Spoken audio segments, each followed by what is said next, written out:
good. After 15 years in office, there's a lot of things on out there that got done, and I'm very happy with that. So thank you for everything you've done for the city of Sparks. We appreciate it. Thank you, and well said and mission accomplished. Thank you. Thank you very You've been listening to a conversation with Councilman Ron Schmidt, who served the city of Sparks, Ward 5 since June 11th, 2001. Classic car fans descend on Sparks every August for a week of classic rock and roll, great food, and beautiful machines. Hot August Nights is an iconic Sparks event that brings thousands of people and millions in revenue to the region each year after year. After a run of close to 3 decades, Hot August Nights is a huge success for the city of Sparks. The nostalgic celebration of mid-century cars and music generates an economic impact around $250 million for the region. In 2015, the event alone brought 500,000 people into town from 40 different states. Many booked hotel rooms for 4-night stays. An increase in traffic helps many local businesses, from auto parts stores to restaurants. There are many changes after the 2015 event, to include a new 3-year agreement, which gives the official hosting of the kickoff event to Virginia City. Now, every year, the Mayor of Sparks is proud to choose his favorite cars at Hot August Nights. With hundreds of beautiful cars and trucks to choose from, it's never easy. This year, Mayor Gino Martini and his wife, Ruth, allowed us to tag along as they took on the very difficult task of choosing one car.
Here we are with the Mayor's City of Sparks Award, and our own Mayor Gino Martini coming out there to congratulate our winner of this prestigious award. And that's it for this installment of Spotlight on Sparks. I'm Adam Mayberry. Thanks for watching, and be sure to stay in touch with the city on Facebook and Twitter and the city's own mobile app. And remember, it's happening here.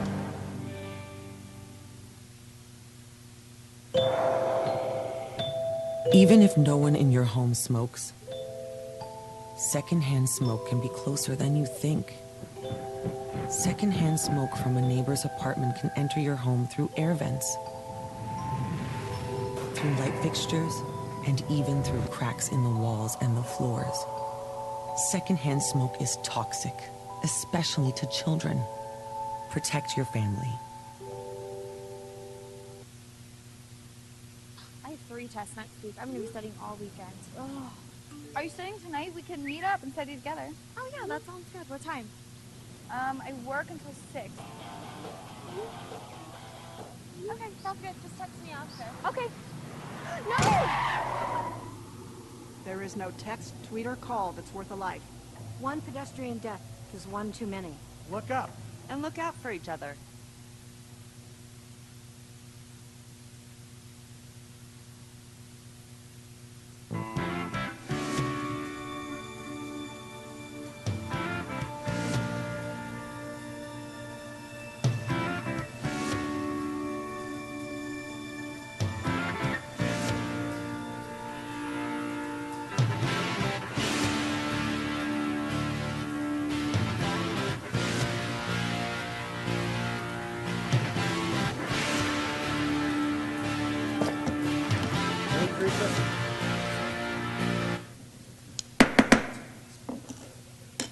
Call to order the Sparks City Council meeting of Monday, April 25th, 2016. To order with a roll call, please. Mayor Martini? Here. Council members Ratty? Absent. Lawson? Here. Smith? Here. Bybee? Here. Schmidt? Absent. City Attorney Adams? Here. City Manager Driscoll? Here. We do have a quorum, thank you. Thank you. Before we stand for the invocation, I'd like to do a moment of silence for a couple of people. One of our own passed away, one of our employees, 23 years here at City of Sparks, Sherry Fansler. Worked for us for many years, great lady, and she will be missed. And also out of the community, Don Johnston. I don't know how many of you know Don Johnston. He was the postmaster, head of the chamber, worked with the City of Sparks many, many different ways, and was very responsible for some of the things we're doing these days. So if we could all have a moment of silence for those two people that we missed, please.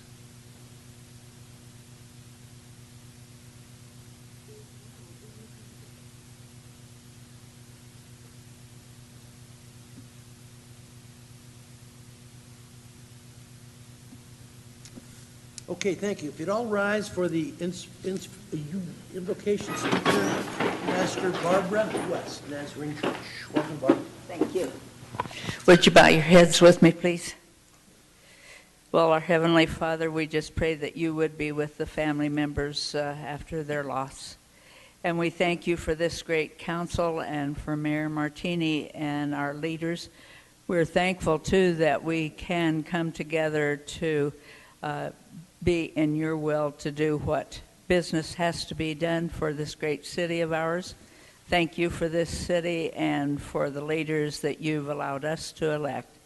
And so today we pray that they would all have good health and well-being, and that you would give them direction on how to vote for all of the matters that are before us on the agenda today. Thank you. In Jesus' name, amen. Amen. Thank you, Barbara. Appreciate that. If you'd remain standing for the Pledge of Allegiance, please. Mr. Smith, would you lead us? Absolutely. If you'll join me, please.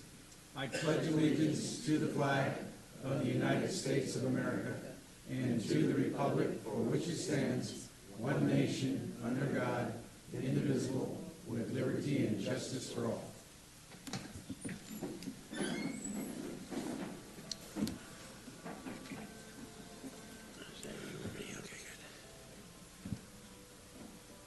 Okay, next we have public comment under number 4. I have one speaking card by Emily Espinoza. If you'd like to speak under public comment on any subject, fill out one of these cards and come up to the front. Welcome, Emily. Have a seat. You have 3 minutes.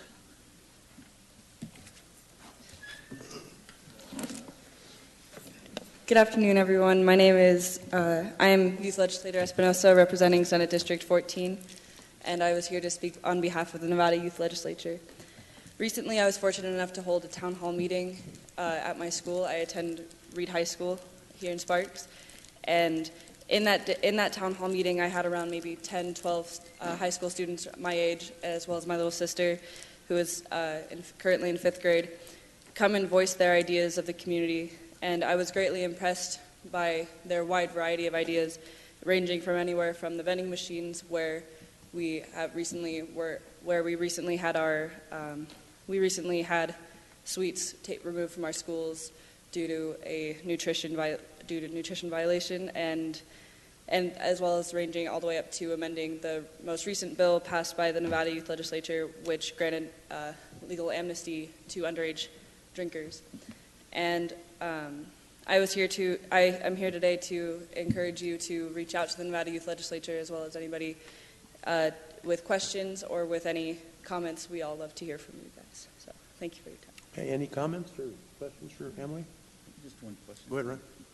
How do you get a hold of your group? Do you have a website or? I actually have my business card in my wallet. Okay. So you can. We do have a website. You can look up. You can look up the Nevada Youth Legislature. Former Senator Wiener, Valerie Wiener, down in Las Vegas, is the chair of our program. Thank you. Thanks. Thank you. Anyone else under public comment?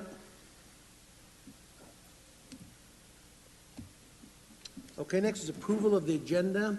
Anybody want to take anything out of order? Not looking for a motion? Ms. Bybee? Move to approve. Mr. Smith? Second.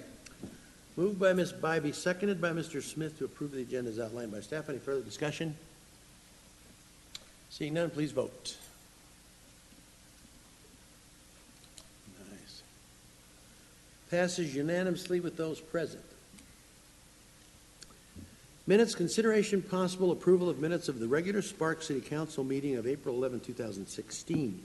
Any omissions, deletions, corrections? Okay, looking for a motion. Ms. Bybee? Move to approve the minutes as submitted. Mr. Smith? Second. Moved by Ms. Bybee, seconded by Mr. Smith to approve the minutes of April 2nd, 2016 regular City Council meeting. Any further discussion? Seeing none, please vote. Passes unanimously. Thank you. And for those of you who have not been here before, we have a new voting machine that puts up pictures and everything. It's kind of... It's so easy, we'll mess it up. We're finally into the 18th century. Yeah. All right, let's go on to presentations, and let me see. 7.1 was for the Sparks Middle School. They were not able to be here. But I wanted to go over their. Gosh darn it! What did I do with it? Do you have one?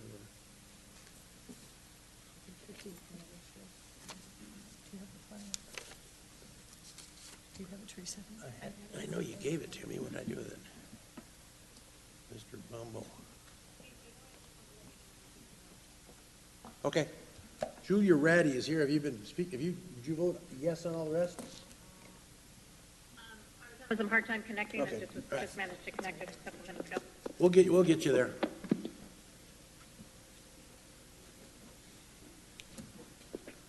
Okay, they were going to make a presentation on an open house they're going to have on May 19th, Sparks Middle School campus from 4 to 6 p.m.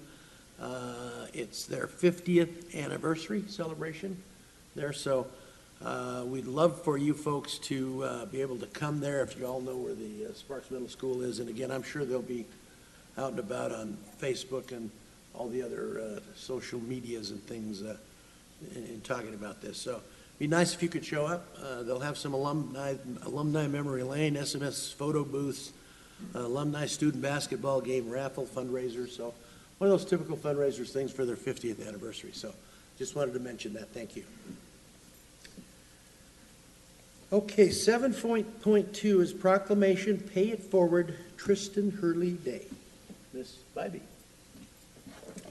Thank you.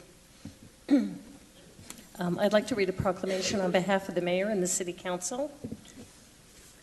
Whereas Pay It Forward promotes community spirit through intentional acts of kindness, and whereas the Pay It Forward novel, written by Catherine Ryan Hyde in 2000, has inspired the creation of a movie made in Nevada, a nonprofit foundation, and a movement that has inspired thousands of good deeds all over the world. And whereas in 2015, Pay It Forward was an international effort supported by more than 76 nations, 42 states, and 48 U.S. cities. And whereas Sparks resident Tristan Hurley, a 15-year-old student at Shaw Middle School, was born with a genetic disorder, osteogenesis imperfecta, which is characterized by brittle bones, that confined him to a wheelchair. And whereas despite Tristan's disability, he brought great joy to his parents, family, and countless friends. He was full of life and did not allow his genetic disorder to slow him down or prevent him from providing his love and compassion to everyone he met. And whereas Tristan inspired children and adults to live their life to the fullest despite any obstacles or challenges that lie in the way. And whereas Tristan departed on Sunday, March 6, 2016, leaving the world a better place. He brought positive change in our community and beyond. And whereas the Pay It Forward movement exemplifies the human spirit, such as Tristan displayed during his short life, we can make a difference in our community and the world, one good deed at a time. Now, therefore, Gino R. Martini, Mayor of the City of Sparks, does hereby proclaim Thursday, April 28, 2016, as Pay It Forward Day in honor of Tristan Hurley. In witness thereof, I hereunto set my hand and cause the seal of the City of Sparks, Nevada to be affixed this 6th day of April 2016.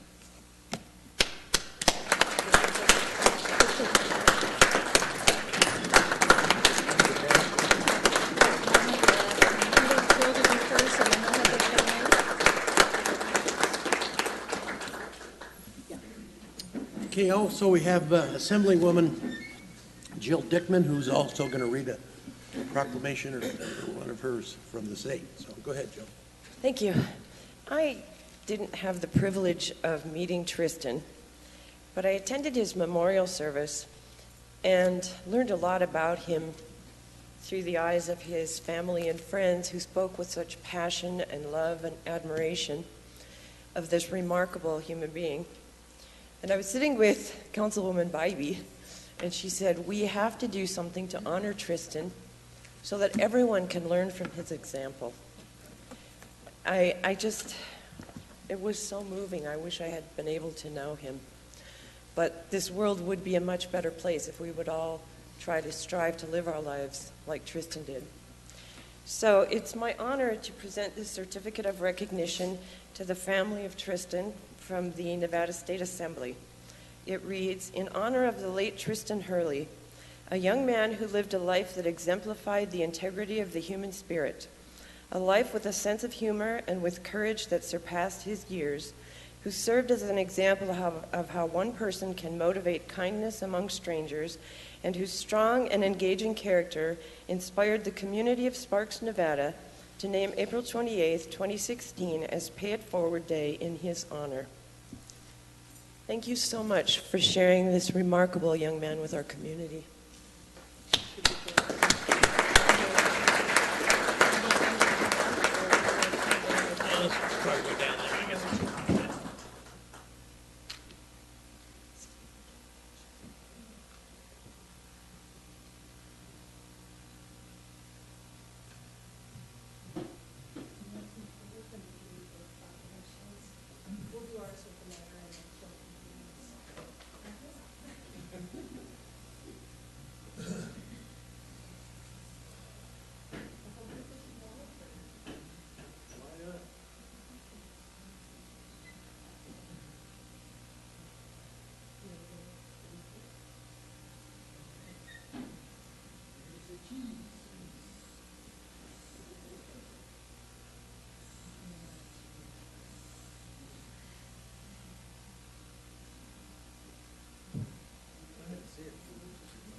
There you go. It's a great honor to be here, and we really appreciate you guys recognizing Tristan for all of his efforts and all that he's done. And, you know, as I said at his service, Tristan had the disability, but he lived like we all had a disability. He let nothing hold him back. And, you know, on the night of the second, when Tristan fell at the Bighorn game, and he broke his arm and his hip, he actually did a Snapchat story from the floor of the game.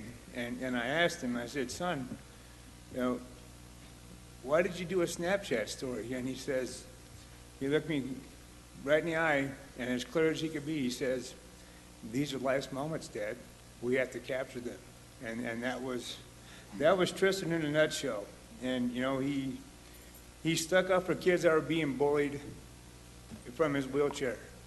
And he lived life larger than life, and he captured every moment that he could, and he lived every moment to his fullest. And I really want to thank everybody here for recognizing that. Thank you so much. You're welcome. I also just wanted to thank Charlene so much, and Gino Martini and the whole City Council for recognizing my son. He may have been this larger-than-life image that everybody talks about, but to me and to our family, he was just our son, and brother. And we love him very much, and thank you for honoring him. Thank you.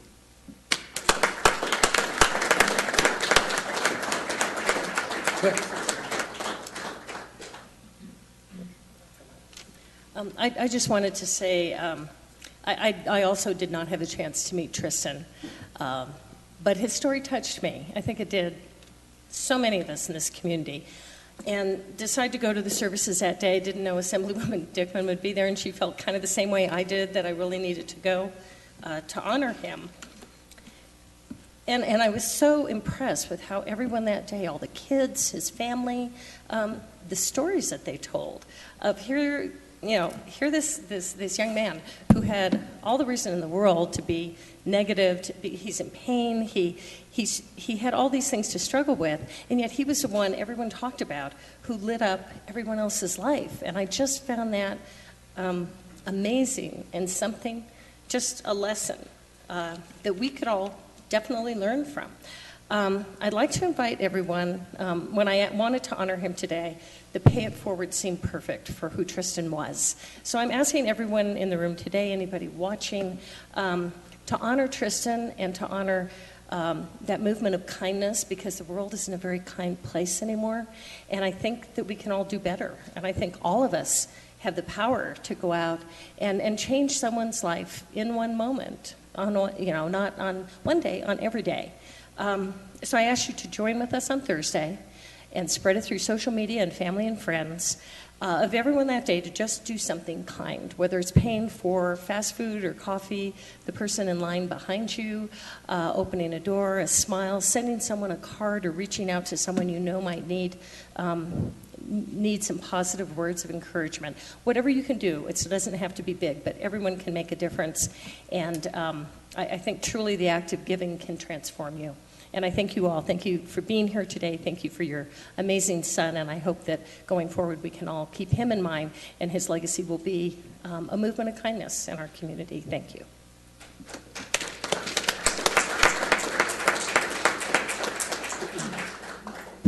Thanks, folks. Okay, let's move on to 7.3, Proclamation Longford Ireland Day. Is there someone from the Sons of Erin here to accept this? Come on down. Okay, I'll go ahead and read it, and then I'll present it to you.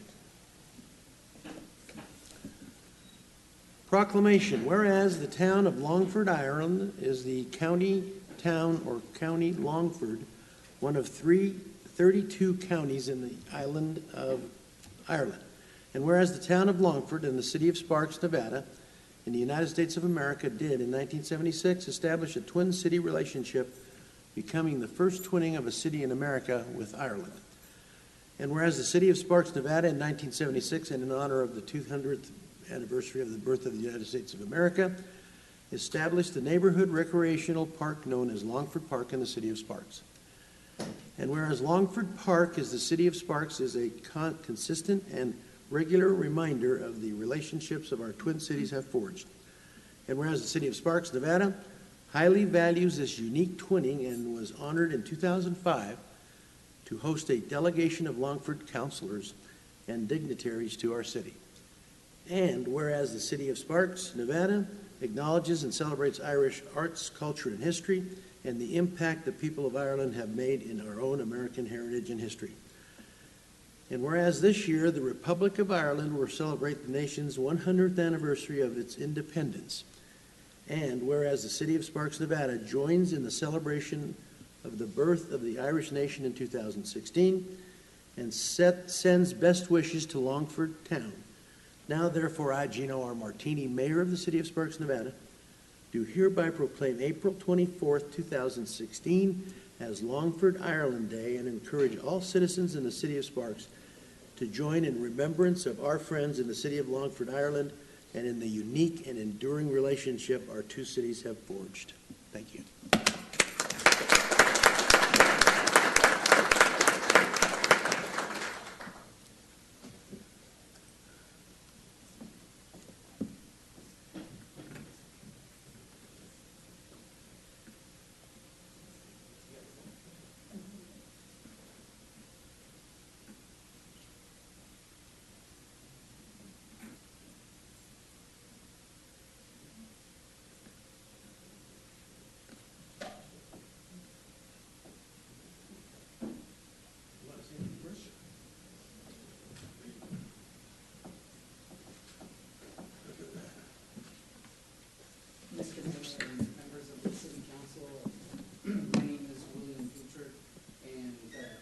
is Lisa Ortega. We are the president and the treasurer of the Sons and Daughters of Aaron of Northern Nevada. We are Northern Nevada's Irish Heritage organization.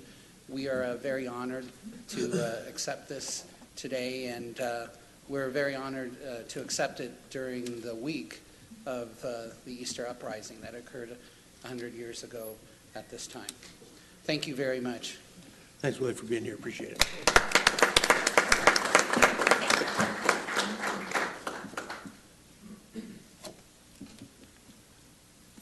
Okay, next is a proclamation for Fair Housing Month. Is someone here to accept this? Come on down, sir. Have a seat, and then I'll present it to you after I read it. Whereas April 2016 marks the 48th anniversary of Title 8 of the Civil Rights Act of 1968, the Fair Housing Act, which provides equal opportunity for all Americans in the sale, rental, and financing of housing, and prohibits discrimination on the basis of race, color, religion, sex, national origin. And whereas the Fair Housing Amendments Act of 1988 added familial status and handicap to those classes protected by Title VIII and added strong new rights, remedies, monetary penalties, and judicial and administrative enforcement procedures. And whereas Nevada state law also prohibits discrimination on the basis of ancestry, sexual orientation, and gender identity or expression. And whereas it is the solemn and sworn duty of governments at all levels to defend the rights of all citizens and oppose housing discrimination whenever and wherever it occurs. And whereas illegal barriers to equal opportunity in housing, no matter how subtle, that diminish the rights of some of our citizens, diminish the rules of all. And whereas Silver State Fair Housing Council actively works to ensure equal housing opportunity for all people in Nevada, to freely choose where they want and can afford to live, and the City of Sparks supports the efforts of Silver State Fair Housing Council and all agencies pursuing fair housing. Now, therefore, I, Gino R. Martini, Mayor of the City of Sparks, Nevada, do hereby proclaim April 2016 as Fair Housing Month. Thank you.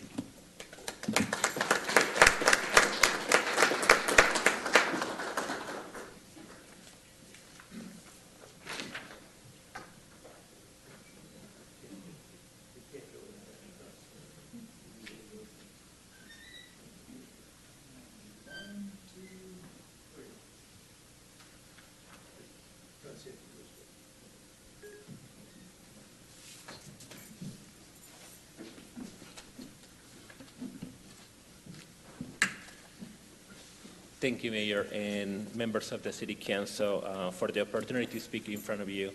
My name is Roberto Ortiz, and I'm the Director of Programs for Silver State Fair Housing Council. We're a nonprofit agency that advocates for equal housing opportunity for all residents of Nevada. Our agency has had a long and very productive relationship with the City of Sparks, providing fair housing services, awareness, and advocacy for the City Sparks residents.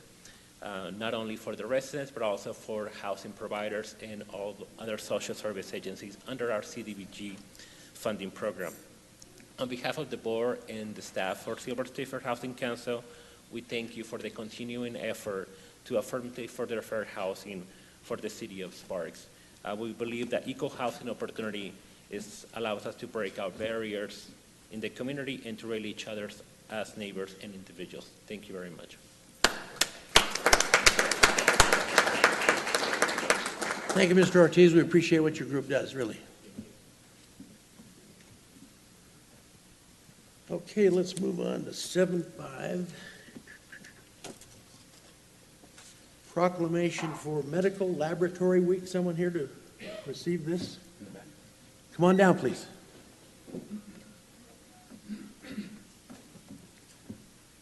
This is a new one, I think. I haven't seen this one in 10 years. So.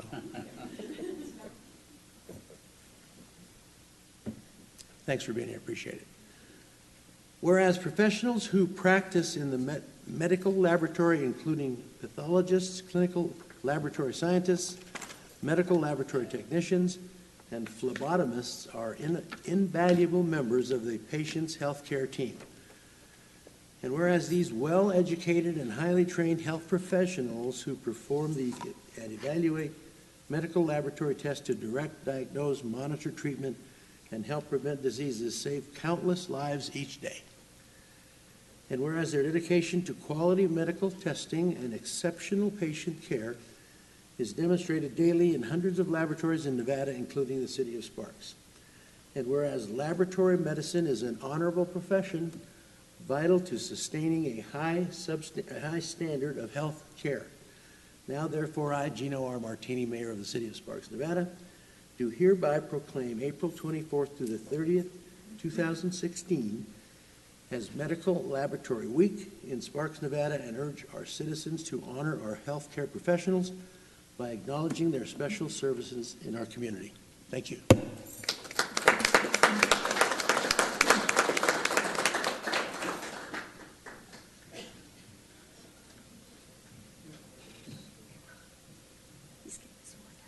Yeah.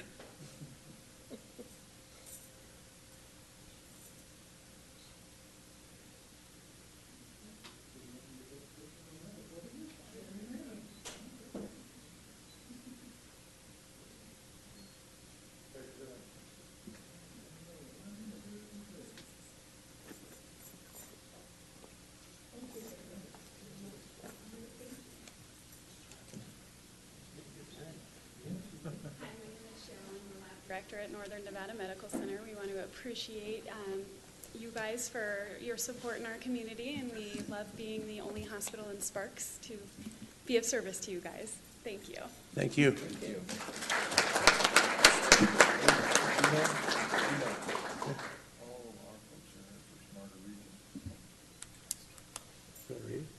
Well, I know we have Smarter Region time, sir. Just check. 2:30. Yeah, we'll be there. One more and we'll be there. Okay, the next one is proclamation for Arbor Day. Someone from the city here, Tracy? Nobody? Okay, I'll read it and give it to her later. Whereas in 1872, J. Sterling Morton proposed to the Nebraska Board of Agriculture that a special day be set aside for the planting of trees. And Arbor Day was first observed with the planting of more than 1 million trees in Nebraska. And whereas Arbor Day is now observed throughout the nation and the world, and whereas trees reduce erosion of our precious topsoil by wind and water, cut heating and cooling costs, moderate the temperature, clean the air, produce life-giving oxygen, and provide habitat for wildlife. And whereas trees are a renewable resource, giving us paper, wood for our homes, fuel for our fires, and countless other wood products. And whereas trees in our city increase property values, enhance the economic vitality of business areas, and beauty of our community. And whereas Sparks is recognized as a Tree City USA by the National Arbor Day Foundation. Now, therefore, I, Gino R. Martini, Mayor of the City of Sparks, Nevada, do hereby proclaim April 29, 2016 as Arbor Day and urge all citizens to celebrate Arbor Day and support efforts to protect our trees and woodlands. Thank you. And we will, oh, there she is.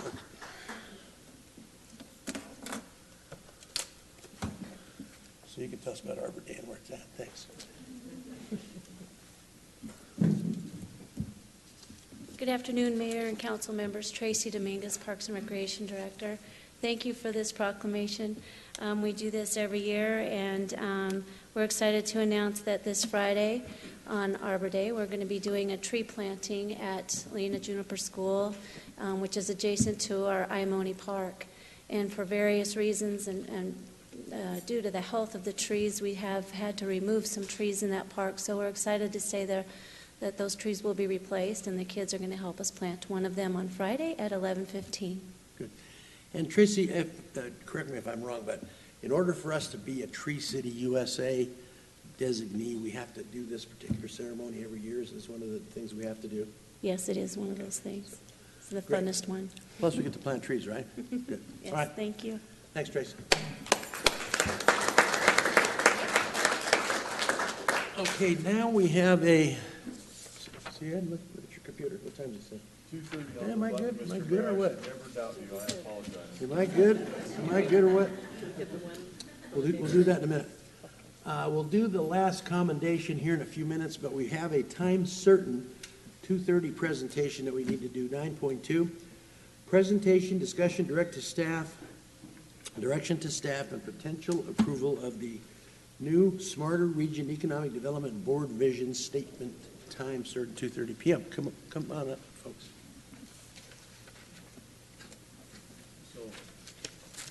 I'm going to just do it from up here. I don't know if I should be on that side of the dais. Hey, we have things to throw at you, Bill.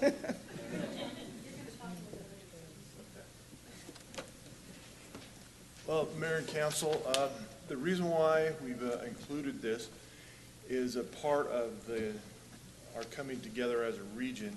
As you know, when I got elected to the City Council, we were right in the middle of the worst economic downturn in our history. And my goal was to bring as much business and be as business friendly as possible. And Reno got a grant from IBM to study the things that we can do. So with me today, I have Maureen McKissick, who's from the city of Reno, who was the leading person on this to get this thing moving in the right direction. I also have Jason Geddes from the university system, and also Stephanie Kraus from KPS3. So I'm going to let Maureen go ahead and start out and give us some background history, and we'll go from there. Thank you. So for the record, Maureen McKissick from the city of Reno. We are going to be doing a PowerPoint presentation today. I'll do the introductory slides, and then I'm going to be turning it over to my colleagues for various inputs. So just a quick recap, and as Councilman Lawson said, when Reno submitted this grant, it was pre-Tesla, it was pre-Switch, it was pre some of the economic wins that the community has had, and we essentially asked for IBM's help in how we could improve our economic development outcomes. And so they sent a team of people into our region for 3 weeks to develop a roadmap. These were, and I think it's important to go over, the objective was how we could use our own data a little more predictively, a little more proactively. They took an approach using data research as well as interviews, and the assumptions they made was that economic development encompassed retention as well as attraction. These were the 5 recommendations they developed, and I know you've seen them before. The first one, change your mindset, they thought was the foundation. They were very clear that if we couldn't accomplish that, we couldn't accomplish very much, and so we had to begin thinking regionally. Be one strong voice advocated for EDON, to be the one strong voice that our region used to the outside world. Harness the data, talked about how we could effectively begin to combine our data more proactively. Brand the vision, not the slogan, is the reason we're before you this afternoon. And invest in your people spoke to our K-12 and higher education systems, and how money didn't solve everything, but that it was virtually delusional to think that these systems which were being starved could begin to perform. They thought that was the most potentially controversial recommendation that they made. So we, in fact, have made progress on this. 2 years ago, we moved it from being a City of Reno project to a regional project. It now encompasses 11 different entities, both public and private. The 3 jurisdictions are part of that: regional planning, the chamber, EDON. We have an array of agencies that have been working collaboratively. We have ratified EDON as our one strong voice. TMRPA is leading the charge on data, and they have begun working much more intensively with higher education. They were a big part of the EPIC study, which came out a few months ago, and they have begun really to look at data as to what it can offer our region in terms of insights. The current focus today is around branding the vision and not the slogan, and I'm going to turn this over to Stephanie Cruz to lead us through what brand visioning is.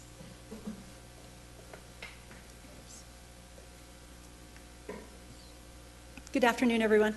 For the record, Stephanie Cruz, a perpetual economic development volunteer representing EDON here today. And also, given my background in marketing and branding, just a little bit of background about what we're talking about. The region and its entities have had many, many slogans and advertising campaigns and all types of phrases that they've used over the years, but that's not what we're here today to discuss. The directive from the Smarter Region group was to have us brand the region, not the slogan. And today we are talking about the economic development vision. It is aspirational. It is how we are going to differentiate ourselves against other very strong competitors in economic development, and it will be the guiding light that EDON and others will use in order to differentiate this region to succeed in economic development. The process was wonderful, and I want to take a moment to applaud Councilman Lawson for his work on this. We got a great group of folks together from all of the jurisdictions, and there was a great energy in the room. We loved it. It felt like great creativity and great energy, and we really appreciated all of the effort. Economic development knows no political boundaries, which is why this cross-section of people who represented the region's jurisdictions were so important for us to have. It's literally going to be what we have as EDON's regional boundaries as a regional development authority. They are designated as a regional development authority by the state of Nevada. Next. Sorry, I'm a... No, I didn't do it. All right. Well, Jason, I'm going to have you come in the next one.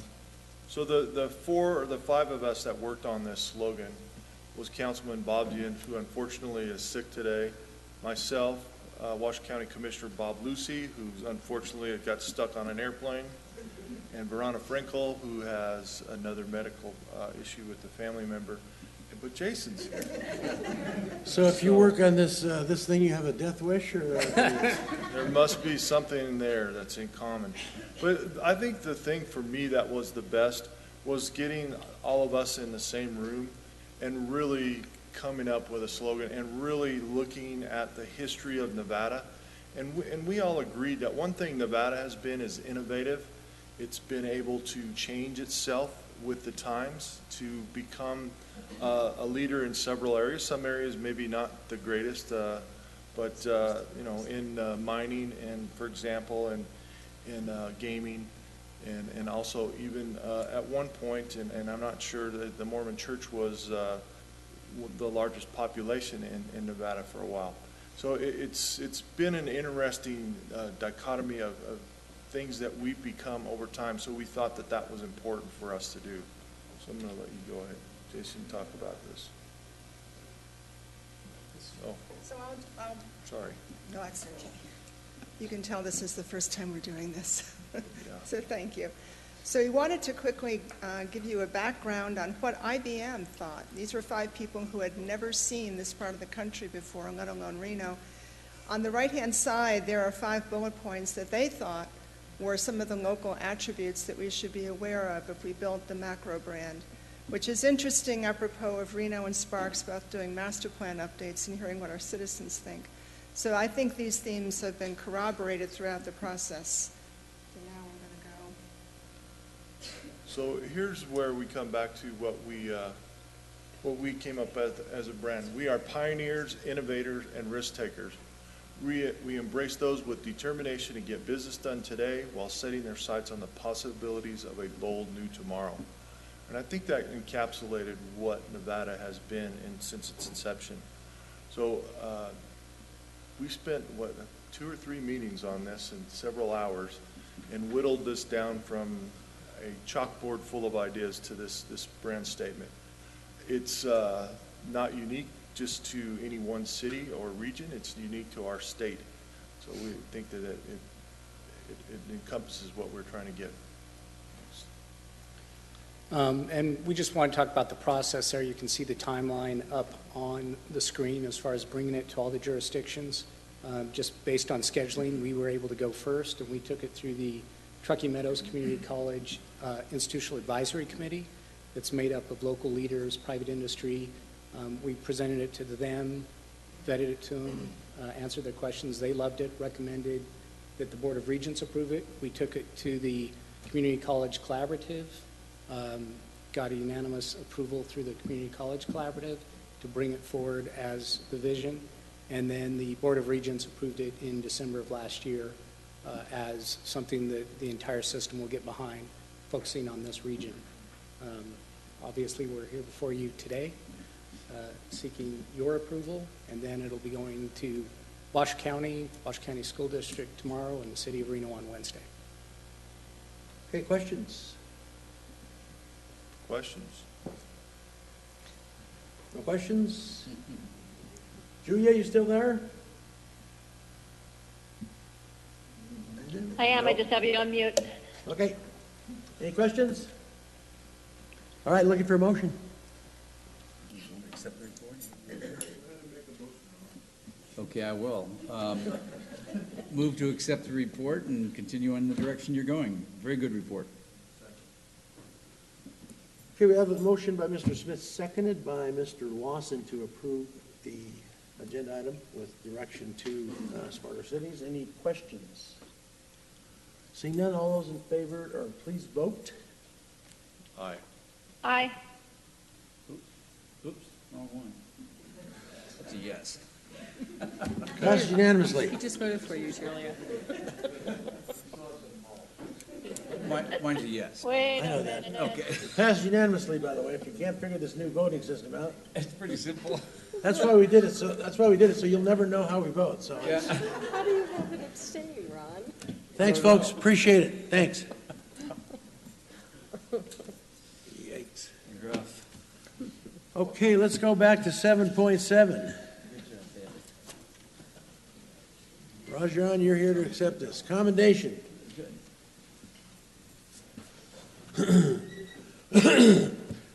Whereas the Faith Forum, a weekly religious dialogue at the award-winning Reno Gazette-Journal, has recently completed 5 years in print. And whereas religious statesman Rajan Zed, who has been bestowed with World Interfaith Leader Award, leads a panel of local leaders of various denominations to produce this weekly discussion forum in the Sunday Reno Gazette-Journal involving important religious issues affecting local, national, and international regions. And whereas Rajan Zed points out that religion is powerful and complex and is interconnected and dependent on each other. If we dig deeper, we find that we have more in common than in conflict. This widely read column is for the constructive dialogue which has brought mutual understanding and trust and loyalty in the community. And whereas panelists currently include Father Robert W. Chory, Father Charles T. Durante, Monique Jacobs, Lori Ann Reinhardt, All-American Catholic, Dr. Steve B. Bond, Christian Church, Dr. Sharif A. Elfas, Muslim, Father Stephen R. Karcher, Greek Orthodox, Reverend Matthew T. Fisher, Buddhist, Rabbi Elizabeth Webb Beyer, Orthodox Jewish, Sharla S. Hales, and Ryan J. Earl, both of the Church of Jesus Christ of the Latter-day Saints, Dr. Bradley S. Corbin, Baha'i, Brian E. Melendez, Native American Spirituality, and Dr. Kenneth G. Lucy, Religion Professor at UNR. Guest panelists belonging to diverse religious denominations are also invited to participate from time to time. We would also like to recognize the Reno Gazette-Journal and the Faith Forum, John Maher, President, Publisher of the Reno Gazette-Journal, Kellyanne Scott, Reno Gazette-Journal Executive Director, and Rajan Zed, Faith Forum Producer and Religious Statesman. Now, therefore, I, Gino R. Martini, Mayor of the City of Sparks, Nevada, do hereby congratulate the Reno Gazette-Journal's column, Faith Forum, for completing 5 years in print. Thank you. Chip, can I say a few words? I'm going to say okay. Thanks, Gino and the council members for this commendation. This, as Gino told you, this Faith Forum is a weekly. We write Sunday after Sunday for more than 5 years. I'm the producer. We have 10 different panelists who belong to diverse religions as Roman Catholic, Protestant, Christian, Muslim, Buddhist, Jewish, Mormon, Greek Orthodox, Baha'i, Native American, and we have a religion professor also from UNR. So purpose is to live together harmoniously despite our seriously different traditions. So that is the purpose. Thank you very much. And thank you, Rajan, for putting this together. I know you worked on it very hard for a long time. It's really a good organization. If you go to some of their meetings and dinners and things, it's really wonderful to see all the religions get together and just have a good time and talk. I mean, they're all good people. They really are. They just got different beliefs and different gods and that things, but there's nothing wrong with that. I mean, I really enjoy going and listening to these people talk, and I learn so much, especially for him, about every religion in the world. It's really, I love to see these people get together. I wish the whole world could do more of this kind of stuff instead of the stuff that we do. So thank you, Rajan. We are all looking for the truth, and if we join our efforts, so we can reach faster, there. Exactly. Thank you. So if you want to come up, we'll take a picture with the council.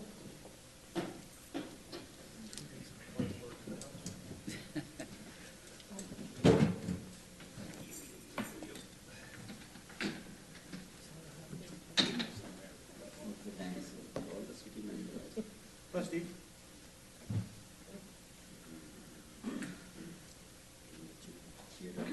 Chad, you can't, come on.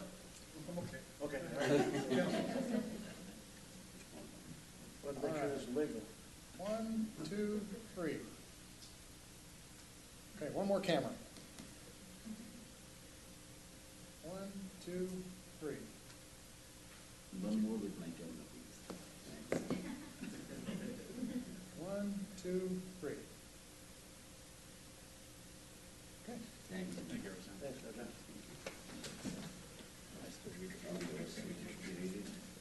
There it is. That was a gift. I'll just protect you.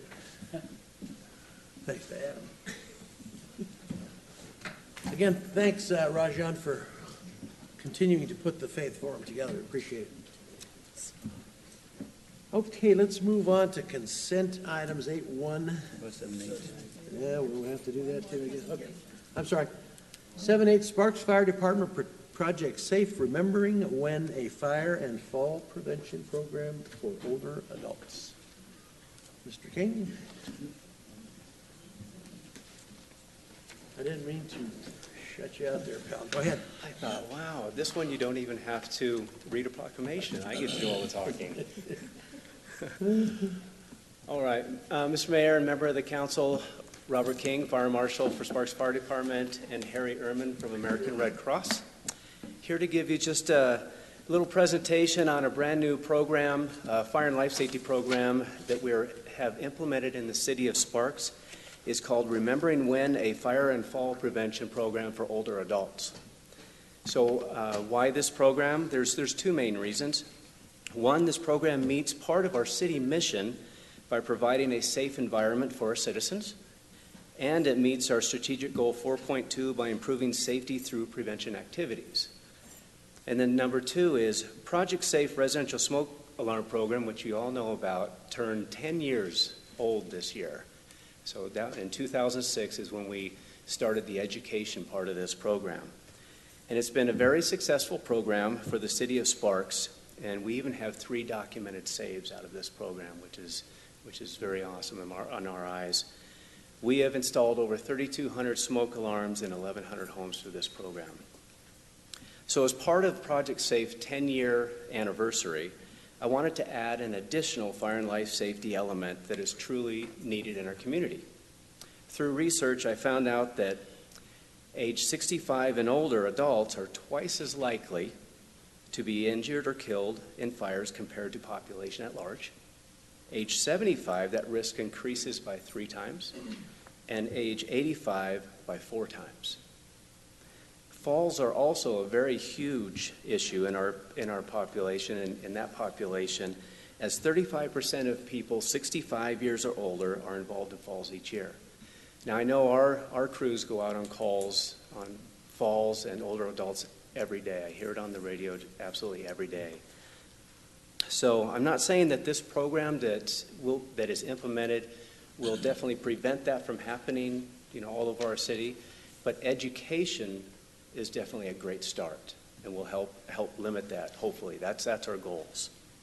So by focusing on these 2 serious issues through the NFPA Remembering When Fire and Fall Prevention Program, I feel that we can make a measurable difference in falls and safety in our community. So how and when did this start? Back in August 2015, I submitted a scholarship application to the National Fire Protection Association to attend a 3-day Remembering When seminar. And out of 250 communities that submitted applications, we were one of 25 that were accepted to attend the seminar. And so myself and one of our inspectors, Inspector Recca, attended this seminar for 3 days on their dime to learn all we can about remembering when and bring it back to our community to implement. Well, with any type of scholarship or a grant type of program, they had some criteria for us when we came back as well. And they had 4 of them. One, we had to team up with a community partner. So we found about the best community partner that we thought we could find in our community, and that's through the American Red Cross. Thought, what a perfect partnership to have. Someone who already goes out there and helps out the community, helps out, works with older adults already, and we work together many, many times on the scenes out there. So what a great partnership. I went and talked with them, and they said absolutely they would love to become our partner. And that was a criteria for us to actually attend this seminar, was we had to have a main partner. The number 2 things, we had to come back, educate all of our team members that we have to implement this program, and we did that. And then we have to conduct 25 home visits throughout the community. For us, that was an easy task. We're already going out on a monthly basis with our Project Safe program and installing smoke alarms, CO detectors, and educating the citizens in our community. So we'll install this program right into Project Safe. It just works out perfectly.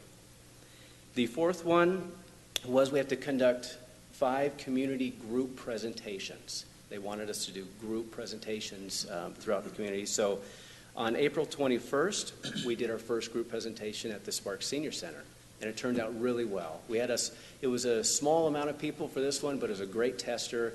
They all loved it. They learned a lot, and it just turned out to be a real good event over there at Sparks Senior Center. On May 27th, we go back to Sparks Senior Center and do another presentation there. On May 12th, it's our biggest presentation of the year, and this is one that I want to extend an invitation to all of you to attend. I think when you see this presentation, you'll be very impressed. And it's going to be held at the Sparks Nugget. Now, I have representatives here from the Sparks Nugget as well. They're partnering with us, and they donated an entire room, all the setup, the tables and chairs, everything we needed, including lunch for 100 people for this program. So that's a great partner. They felt that this was a very good program as well, and holding it in their venue would really work out well in one of their big rooms. So we're really, really excited about that program. And again, I'd like to invite all of you out. It's from 10 till 2, so you can come anytime in between that, and you'll get to see what we're doing. Remembering When teaches 16 different fire and life safety issues. It has 8 fire and 8 fall messages that we teach, and we're going to have tables that teach each one of those. When you see it, you'll really think it's a well-run program. On August 6th, we'll be at Morningstar Independent Living in Wingfield Springs, and then on October 8th, we'll be at our own Sparks Fire Department at our Pancake Breakfast Open House. We'll have everything out there as well. So just real quick, some accolades to our educational partners. We really have a lot of people that stepped up to help us out with this. We have the Sparks Recreation and Parks and Recreation Department. Tracy Dominguez said absolutely she would love to work with us on that. Sparks Housing Rehabilitation Program, George Graham, which I know is here. Sparks Police Department, Dennis Rodriguez is here. He's helping us out as well, and he was at our first one at the Sparks Senior Center, which worked out. We have the Sparks Nugget. Lisa Jensen is here. We have the Trauma Intervention Program. Haley King is in the audience, and that is a relation. That's my daughter, so I do have to point her out. We also have our fire prevention staff, our Assistant Fire Marshal Chris McCubbins, Inspectors James Recab, Chris Van Ness, Don Parsons, and Major Herrick are all involved in this program. And then Washoe County Senior Services and Sparks Disability Services are all involved in this program as well. So you can see that we do have a lot of partners in this program, and I think it's going to work out really well, something that will continue as the years go on as well. We'll see how it goes and continue it going. So that's what I just wanted to give you a brief on this. I know I spoke with you quite a while back and told you this is what we'd like to do, and you gave your approval to go to this to go to the scholarship seminar. So I wanted to make sure you heard what's coming out of this as well. And now I'd just like to hand it over to Harry Ehrman. He wanted to say a couple of words from American Red Cross. Mr. Mayor and City Council, thank you very much for having us come out and actually chat with you in reference to the program. And I wanted to thank Bob personally for actually inviting me when he first started to get the initial information in reference to the program itself. And when I started to read about the program, I felt that it was a natural marriage between the Red Cross and the Sparks Fire Department to actually push this program on further and further. And so we're really, really excited about what we're able to do amongst the community and helping those folks that may be in need or just may need that information to make their day a little bit safer or their home a little bit safer. And so we're really excited about moving forward with the project, and I just want to say thank you very much for inviting us. Questions? Ms. Bybee. I just had one question. On May 12th, the big event at the Nugget, is that open to Reno, Sparks, the whole Northern Nevada community? Anyone can attend? It is, yes. We'll be. I'll be sending out a media release here on pretty soon. The Nugget even said that they will put it up on their board for us. Okay. So it's one of those where we're not sure how many are going to attend. We'll see, but we're pretty prepared with our resources if we do get a big crowd. Okay, thank you. Anyone else? Just one comment. What? I'm glad for this program because there's at least two of us up here that are over that magical age that tend to fall every once in a while, so thank you. Yeah, who's that? Ed and Charlene. Oh, okay, good. All right, thanks, gentlemen. Appreciate it. Thank you very much. All right. Okay, now consent items 8.1 to 8.5. Anybody want to call a consent item? Mr. Lawson. Make a motion to approve items 8.1 through 8.5. Mr. Smith. Second. Moved by Mr. Lawson, seconded by Mr. Smith to approve consent items 8.1 through 8.5. Any further discussion? Seeing none, please vote. Aye. Ms. Raddy's an aye. Passes unanimously. Okay, let's move on to general business. 9.1, presentation and discussion on the comprehensive plan, including an update on the preliminary Phase 2 public outreach survey, results, and review of the project schedule. Welcome. Hi. Good afternoon, Mayor Martini and Council. I'm Karen Melby, Senior Planner. Is this the right one? Yeah. Today we wanted to give you a presentation and give you some of the results that we're receiving on our survey. As you remember, we did a Phase 1 that started at the kickoff of this hometown Christmas parade, and we finished that up in February. And we started in March. We started the Phase 2, which was a long survey of 25 questions. What we wanted to do is cover 16 questions of the 25 on the long survey today, give you some food for thought on where we're headed for policies on this, because what we're going to have to do is take the results that we're getting from this survey and put that into policies that the city will adopt. This presentation that we're doing, and with me today is Karen Craig with Creative Cities. She's our consultant that we've hired. We're going to do this presentation as interactive, so if you have comments as we're presenting information, feel free to just speak. We didn't do like a question thing at the end. We just rather have you interact with us as we go through the information. We're also going to cover what the current survey counts is, because when we did this, we prepared this PowerPoint. Our numbers have gone up quite a bit since when we prepared the PowerPoint. So we'll give you our current numbers. We won't have the current data for you today.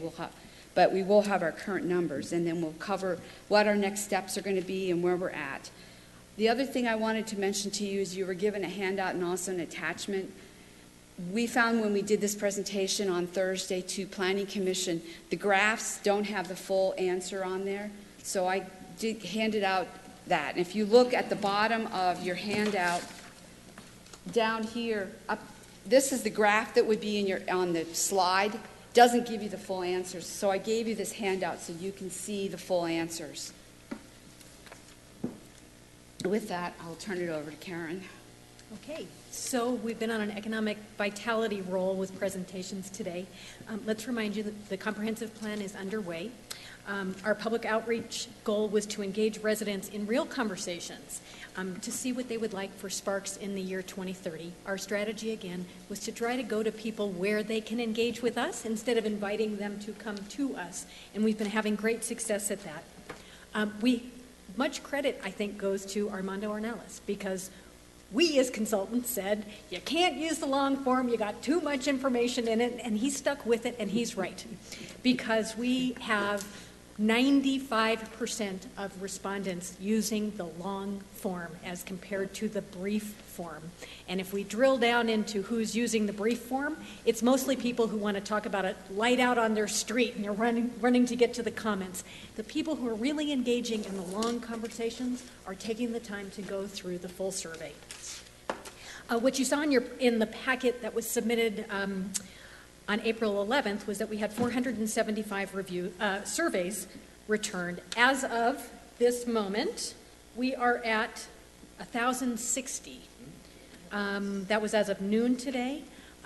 Got a funny email from Adam Mayberry yesterday who said, Facebook is blowing up. There are more than 321 people interacting with our survey on Facebook that went up Friday, and that was as of yesterday. So that's basically in about 36 hours.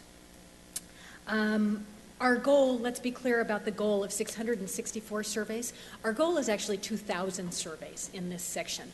What the number 664 is that it's the statistical validation for a community the size of Sparks. Okay, so once we have 664, no matter who answers, by theory, it should come in with the same percentage of a 5% margin of error and a 99% confidence rate. So with that, what we wanted to do is go through some of the questions and show you where we're getting some direction or answers. What we're going to do, the presentation today, is based on our policy framework topics that we've created. Based on phase one, we came up with, I think there's 6 policy frameworks. So the first one that we wanted to talk about today was managing growth. As you probably know, the Sparks has a current population of 93,000, and we're projected to grow by the year 2034 to 120,000. And it's been in the phase one, it was pretty apparent that people want growth, but they want it to be managed. So that's why we've selected this as the title for this policy. So one of the first questions in the survey was, how should Sparks grow? And as you can see, 55% of the people are saying that we should focus our new development in existing areas by redeveloping and revitalizing the older parts of the city. Then the second choice is coming in at 28%, and that's picking all of the above options. And growing as of today. Number one choice, still focusing new development at 57%, and all of the above actually dropping to just above 20%. Next question. If we plan to grow outside of the city's current boundaries, should Sparks annex land 4? The number one answer on this survey so far is do not grow outside the current city limits, which indicates that the general public feels that we should stay within our city limits and develop and redevelop our area, our town.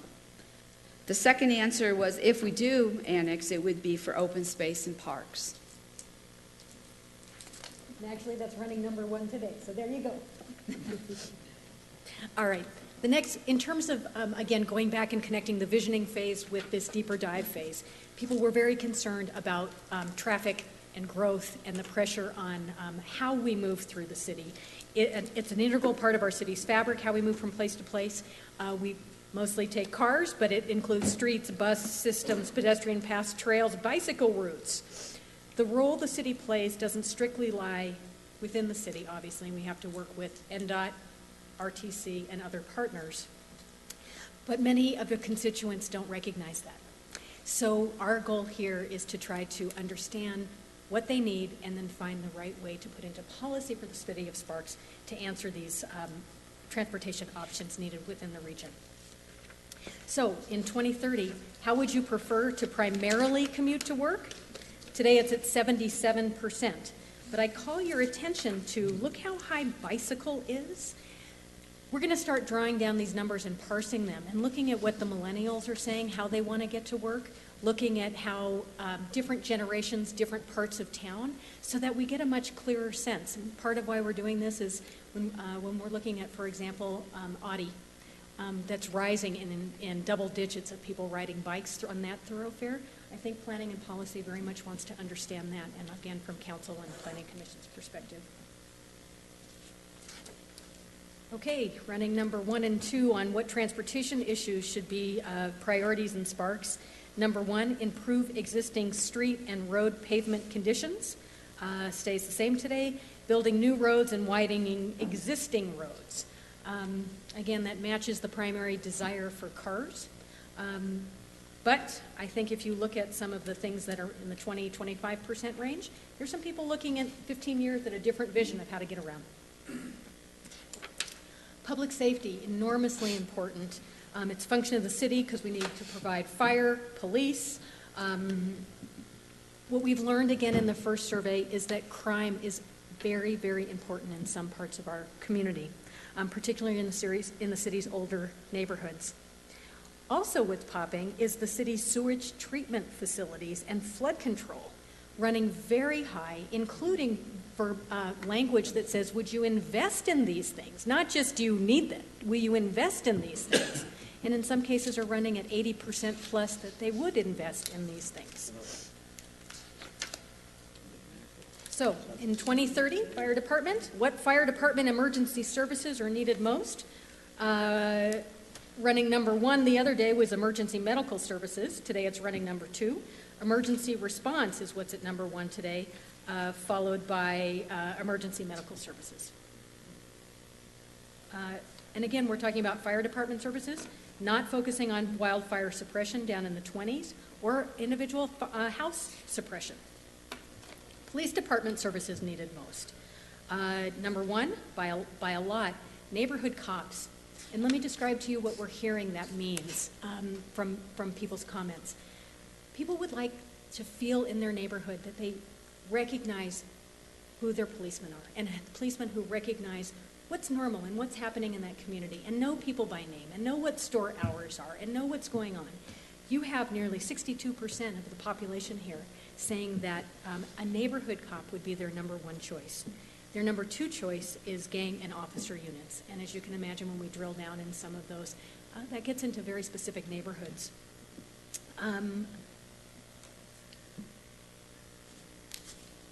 Okay, good on that. Keep wanting to add. Next topic is community facilities and services. That's the main functions of the city is community services, including street maintenance, street traffic lights, street sign maintenance, installation, sewer collection and treatment, storm drainage infrastructure, and also the maintenance of the city properties and parks. So the first question that we wanted to present to you is in 2030, what should the city prioritize for public works? The number 1 is road maintenance, which includes paving, striping, sweeping, snow removal. Number 2 is traffic light signals, and that's also kind of tied with, in my opinion, they're very close, tied with park maintenance.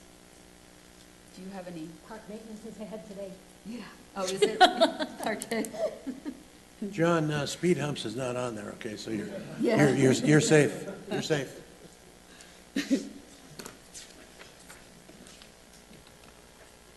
So which city services in 2030 for utilities and facilities are most important for the city to prioritize when planning for growth? Excuse me. Number 1 is new roads at 45%. Then there's a tie at 39 or 40%, and I don't know if those numbers have changed They today. have. Tracy, you're winning again. Park and community centers are number 1 today. Number 2 is new roads, and number 3 is sewer collection and sewer treatment plant. Oh. So we're finding some little bit differences from our previous numbers. The next question is regarding services and what's important for the city of Sparks to prioritize for growth, planning for growth. And number 1 was street maintenance, cleaning, and snow removal. Number 2 is community planning. And number 3 is code enforcement. So, And I know she can't say this, but I can say this.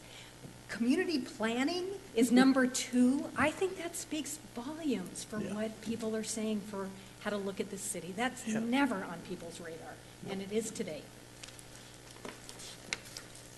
So, drilling down into community and neighborhood character, we're learning that people want to revitalize more historic sections and older sections of the city by beautifying, updating, and fixing homes, communities, and business, rather than expanding expanding beyond the city boundaries or to larger housing projects. They're also asking for more parks, pools, and community classes. We got this in the vision survey by the overwhelming response we had from people who say that they wanted to live in a small town or small community. So when we asked them, what does that mean to you? Today, 56% said a neighborhood with parks and playgrounds. The number 2 answer still pops as one of the most surprising things in the survey.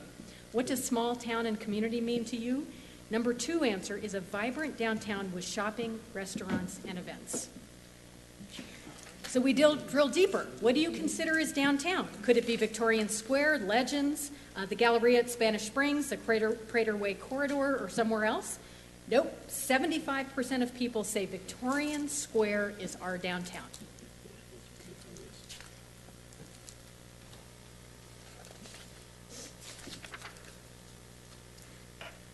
So housing and affordable housing, that's a very important topic.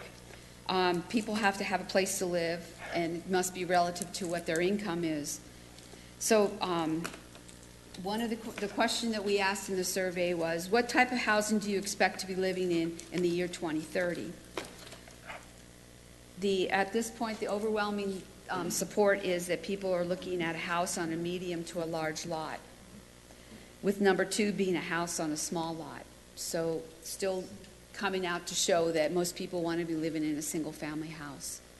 I think that'll be another interesting one to drill down on the age demographic and ethnicity demographic to see if some of those change in terms of smaller, more discrete populations. So we're going to look into that.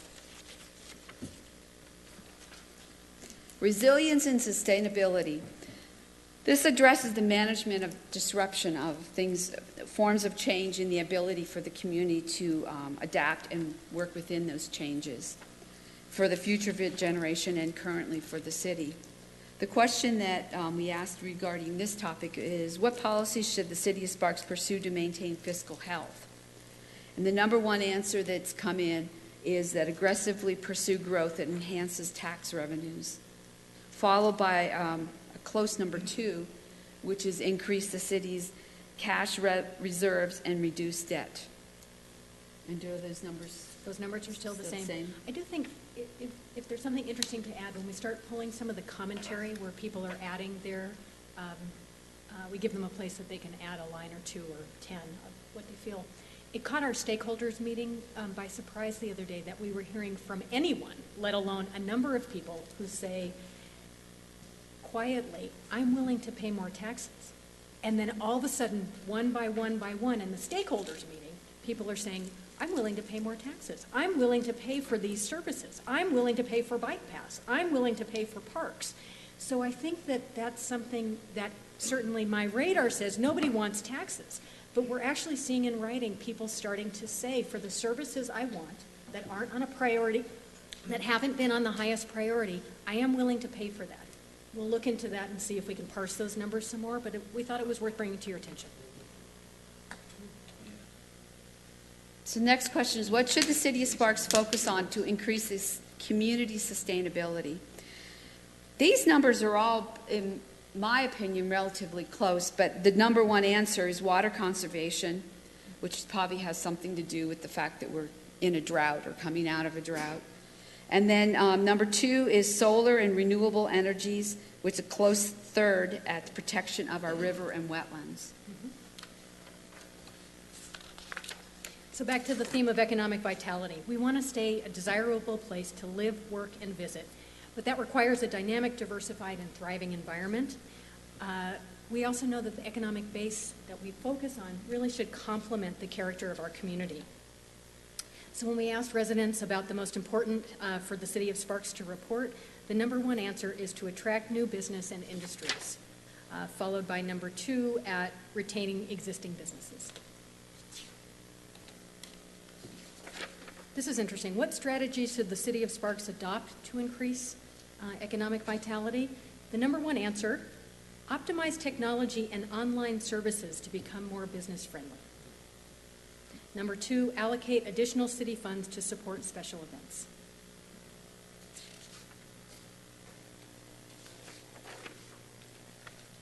So let's give you a sense. Actually, I think we should ask if there's any comments. Did you have any aha moments?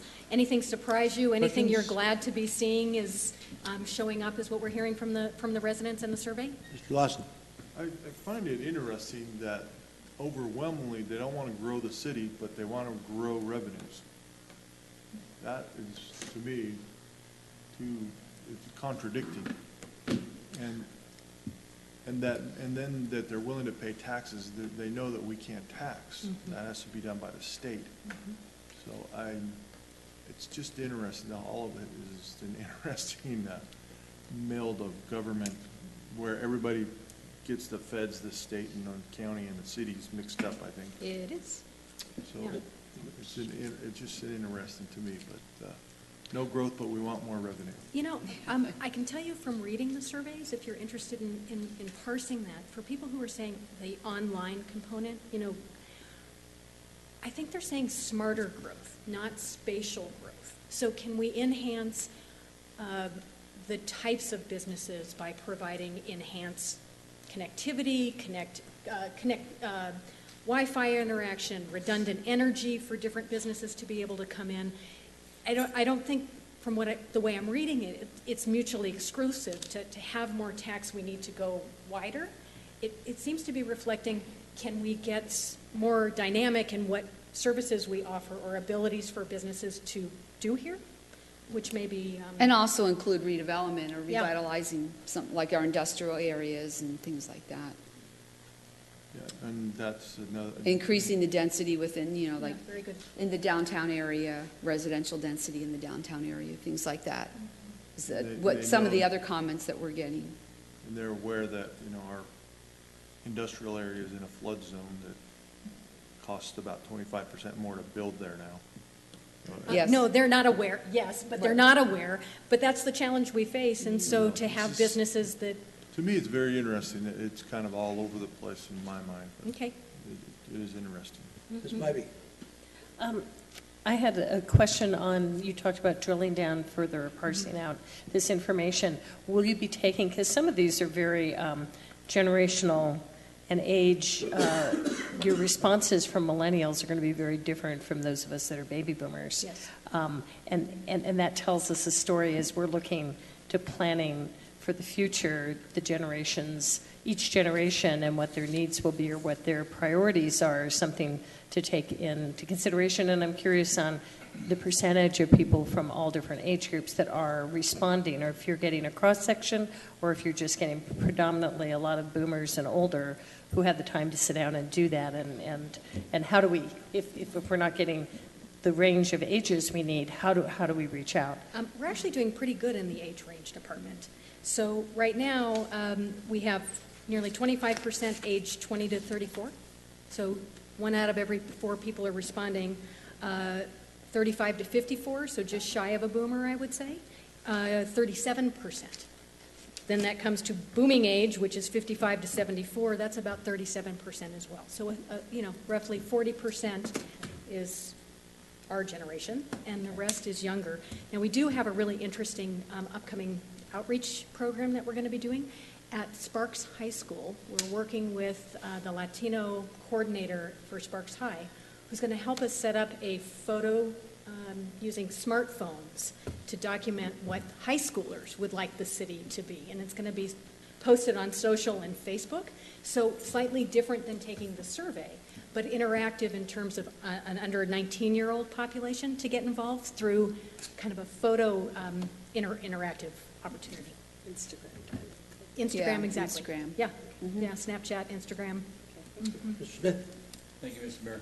I found the comments about flood control very interesting, that they're so concerned about it and are willing to pay for it. My experience is nobody minds raising taxes as long as you're raising somebody else.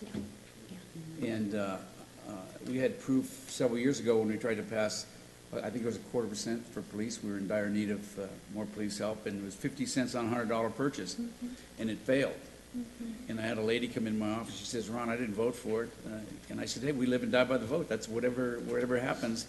And she says, "Why don't you tax 7-Up, Pepsi, and Coke?" And I said, "Let me guess, you don't drink that stuff, do you?" And she doesn't. So, I mean, I was pleased to see those votes. And Sparks stood up to the plate 8 years ago, $541 a month for the North Truckee drain, and we promised to spend the money on that, and that's what we've done. So, good stuff. Yeah, I get the sense in parsing this again, and again, this is a PR challenge. This is a comprehensive plan about what you want the community to look like and develop for 15 years. You get a lot of interaction now that says, I would like this now or that now. So the time horizon is different. I think people are, when they're asking about raising taxes, it's to pay for amenities, not necessarily infrastructure, and that's where your challenge is going to be. But it's curious to see that the amenities, they are saying they're willing to pay more for. So maybe it's what we're asking for the dollars for. I think the other question that we didn't include in the slides today, but is a fascinating response, in a question that we used on investment about the sewage treatment plant. Certainly not anything anyone would love to put 2 cents to, and yet the phrasing that was chosen said, would you invest in upgrading the sewage treatment plant if it protected the water quality of the Truckee River? So you have a cause and an effect and an investment.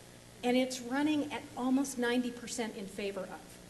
Now, I can't promise that if they vote tomorrow, that's what they'll vote for or tax someone else, but that is a huge number of people who are relating a cause, effect, and a payment.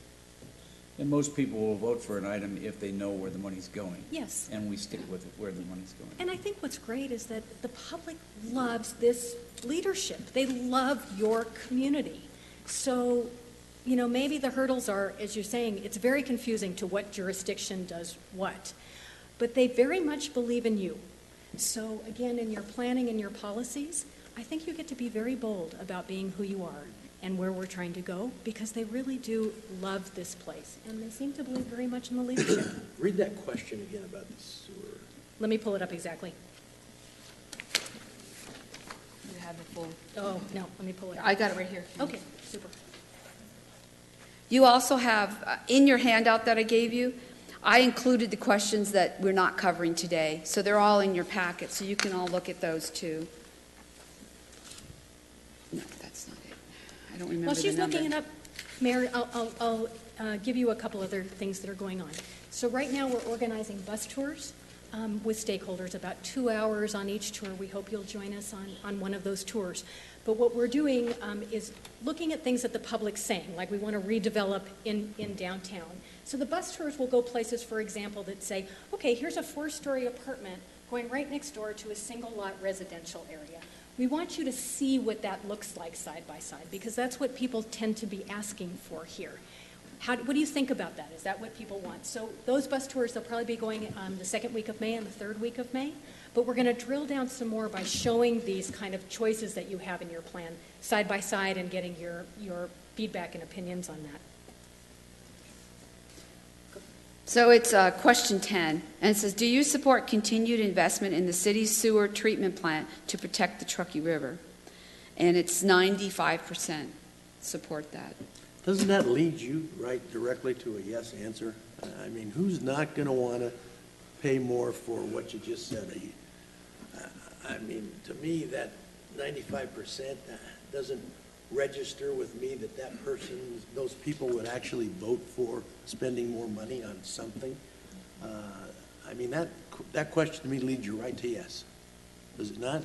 Well, I don't, my opinion is I don't think so. Because if you say, let's leave one of the three words out in the sentence. Will you pay for a new sewer treatment plant? That's not a yes answer. Will you pay for a new sewer treatment plant that protects the Truckee River? That's getting a yes answer. So will you support the Truckee River with a new sewer plant? You're not recognizing that there's a cost factor. So I think by linking the three questions, it may lead you to it, but you're not missing any one piece that's critical in a person's decision making. Okay.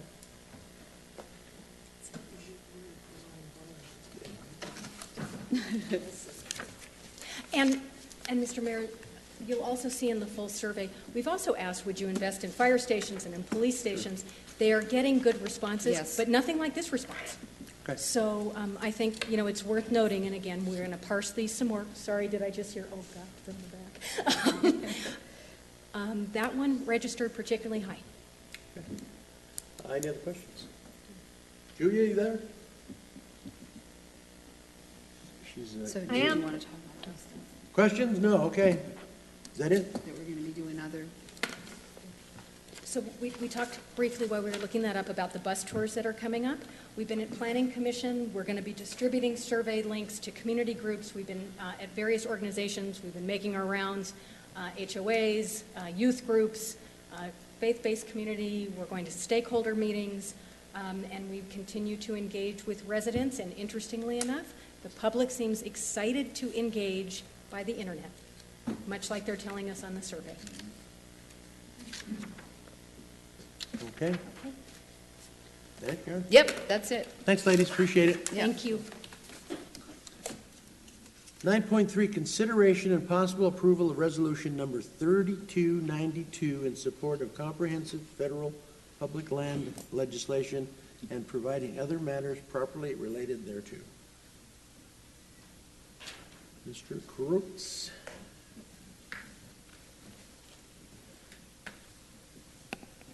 Good afternoon, Mayor Martini and members of the City Council. For the record, Neil Kreutz, Assistant City Manager, here today with a resolution seeking your support for a comprehensive federal public lands bill. And to give you a little bit of background, a few months ago, Councilmember Lawson approached city staff and said, hey, do we need to look for additional opportunities to expand our city for job generation, for economic vitality, for economic growth in the long term? And as we began looking at it, in an area that we'd actually looked at previously was east of our current corporate boundary. So I've got a map up here in the north. Let's see, north is pointing up. In the green boundary there is the current city limits for the city of Sparks. Interstate 80 here running into the East Truckee River Canyon runs out that way. This land here shown in that pale yellow, it's about 32 square miles, 20,000 or so acres that is currently owned by the federal government and administered by the Bureau of Land Management. And certainly there is a lot of developable acreage out there. There are a lot of hills, but once you get up above the hills north of the freeway, there's some reasonably flat ground out there. And so the question comes to mind, could that land be developed as an extension of the city of Sparks? And while strictly speaking, we don't know the answer to those questions today, we do know that land under federal ownership, has the potential to come up through some sort of federal process that might make it ours to take a look at. And the first step in getting towards answering questions about expanding your city is this long-term process where we go through a federal legislative process to try and potentially gain control. So we've been working with some other folks to put together a resolution. You're seeing a version of it here today. Similar versions should be presented to both the county commissioners and the City of Reno Council here in the coming weeks, because we're trying to work cooperatively with all of our folks here in the Truckee Meadows towards our mutual benefit going forward. It's worth pointing out that kind of the eastern end of that pale yellow area there on the map is adjacent to and north of the Tahoe Reno Industrial Center. We all know what a success that has been with those 1 million square foot plus pads out there. And so one question that crosses our mind is there an opportunity for perhaps something on a little bit smaller scale to the north of that that might feed in and complement development out there going forward. And if we're going to do that, might that be a logical extension of the city of Sparks? So again, we've got a lot of questions still to answer, but this seems a good place to start, since the land acquisition process through the federal government is a very long-term process. That said, you've got, as part of the staff packet, a proposed resolution that we prepared. We took the liberty of sharing that with our congressional partners at the federal level, and they did ask us to propose to you a change from the language that we first put under your nose, if you will, for consideration. And so I'm showing it here, the proposed changes. See if we can zoom in a little bit and a little easier to look at. In section 9.3 in the resolution, the language that's part of your packet today reads, and that's actually the lowest paragraph there, Section 3, the Sparks City Council respectfully requests Senators Reed, Heller, and Congressman Amodei aim to secure the enactment of comprehensive federal lands legislation for Washoe County by the end of 2016. They've asked us to modify that a bit, and that's the second paragraph there, the proposed language that would read Section 3. The Sparks City Council respectfully requests that the congressional delegation aim to secure the enactment of comprehensive public lands legislation for Washoe County. So really what we're trying to do here is get your approval, your support to pursue federal lands for the broader county. Certainly a portion of it might be in our city going forward. With that, I would be happy to answer any questions that you have. Questions? Mr. Adams. Neil, would it be amenable to our congressional delegation to say that the City Council respectfully requests that the Nevada congressional delegation? While I would never attempt to try and speak on behalf of our delegation, I don't think they would find that a problem. Because that's kind of what you had in there originally, and you're not naming names, but you are generalizing them, and we're asking for land in Nevada. So, I don't know, I'm just throwing it up. Yeah, I think our council can certainly consider that. I don't see it as an issue. Mr. Manager? Mr. Mayor? Yes, sir. This was language that was submitted to us by the congressional delegation. It's the language they were asking to make it as easy for them possible to work in a lands bill where the state of Nevada and others will be working towards different sections. So while I don't have an objection to adding the language, in deference to the staff of the three main federal offices that have asked for this specific language, I would be more comfortable if we use the language they provided. And it would probably require more support than just a Nevada congressional delegation. So that's a good point. Okay. Thank you. I'll withdraw my suggestion. Mr. Lawson. Well, I'm glad we're pursuing this, Neil. As you know, this was my nightmare. I woke up one night and I said, boy, how are we going to grow, and how are we going to support this massive growth that's going on in Story County, where basically Washoe County is getting all the expense. People are going to live with us, so we're going to get all the health and human services that we're going to have to pay for somehow. Obviously, we can't do that on just housing alone, and we have to have some commercial, I believe, industrial type development. Story County is very much on board with us acquiring this land and opening a complementary industrial center to them. So I'm real happy that we're getting this moving, and I have some pretty aggressive goals, and I'm pushing this very hard around the region. So I'm just glad we're to this stage. This is not going to be an easy task by any stretch of the imagination, but I think long-term for the city of Sparks, this is what needs to happen, because industrial taxes will grow with our economy. Home taxes do not. So we can only grow at a very small rate with our home taxes. So we'll never keep up with police and fire and parks and all the other things that we just heard on that survey that everybody wants if we do not have a healthy and vibrant industrial or commercial area for the entire county. So thank you again. Ms. Bybee. I would like to thank Councilman Lawson for coming up with this brainstorm of an idea that I fully support. It just makes sense. We mentioned our current industrial area in Sparks being in the floodplain and the issues that presents to those businesses, the cost, the insurance, and looking for expansion of industrial areas. And I don't think there's an appetite to go north on Pyramid Way, other areas where there's space. And I think this just beautifully ties in with Interstate 80, with the Great America Parkway, with connection out there, and even connecting Wingfield Springs and our northern neighborhoods through that land, and connecting down to people that are working out at Trick that might live at Wingfield, to be another way for them possibly to access. So another way out of Wingfield Springs, because as we continue to grow, the impact of traffic is, again, one of our primary concerns. So, and I also, for the economic growth of our city, I think the industrial is really where we need to have that expansion for our true economic growth. And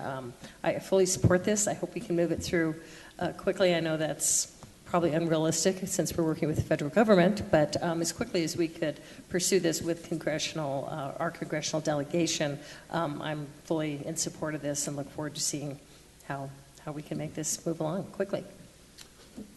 Any other questions, Julia? Okay, looking for go ahead. No, I would like to thank Mr. Mayor.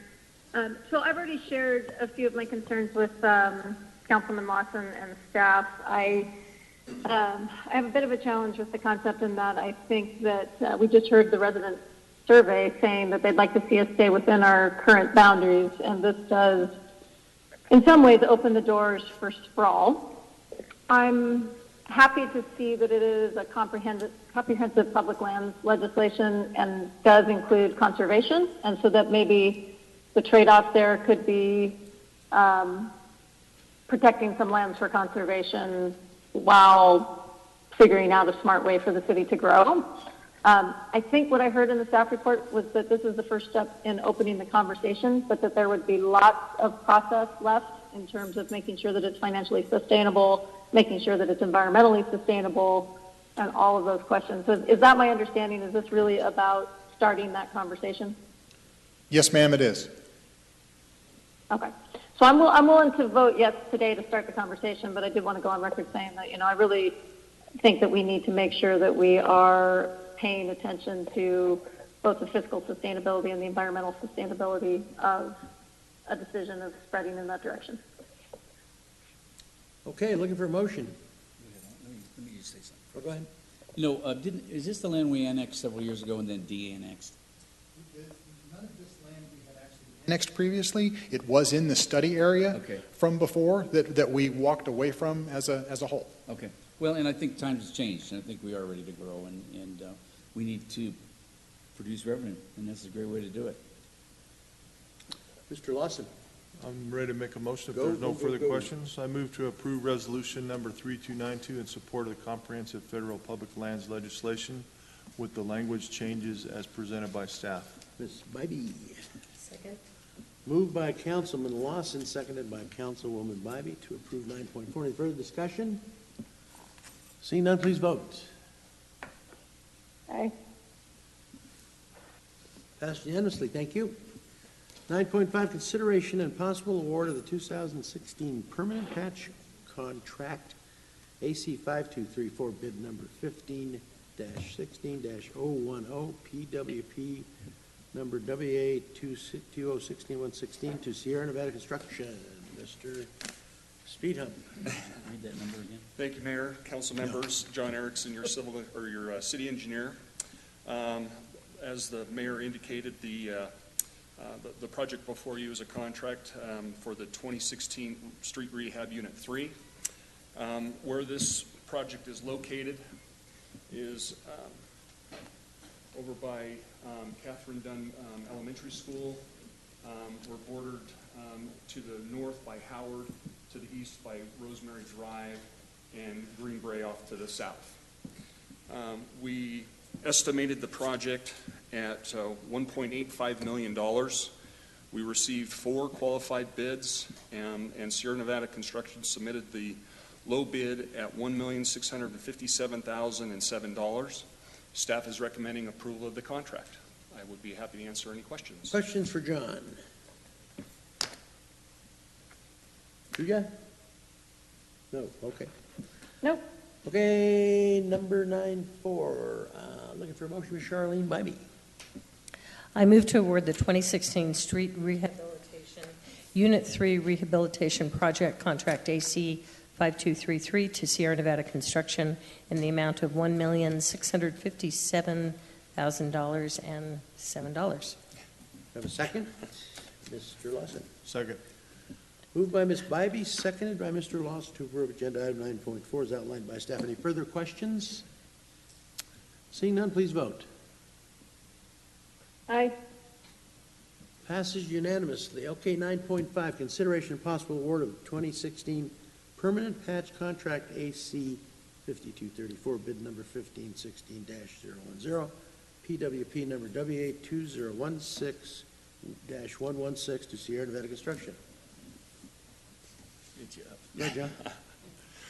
I'm happy to report that we did not have any issues with our contract this year.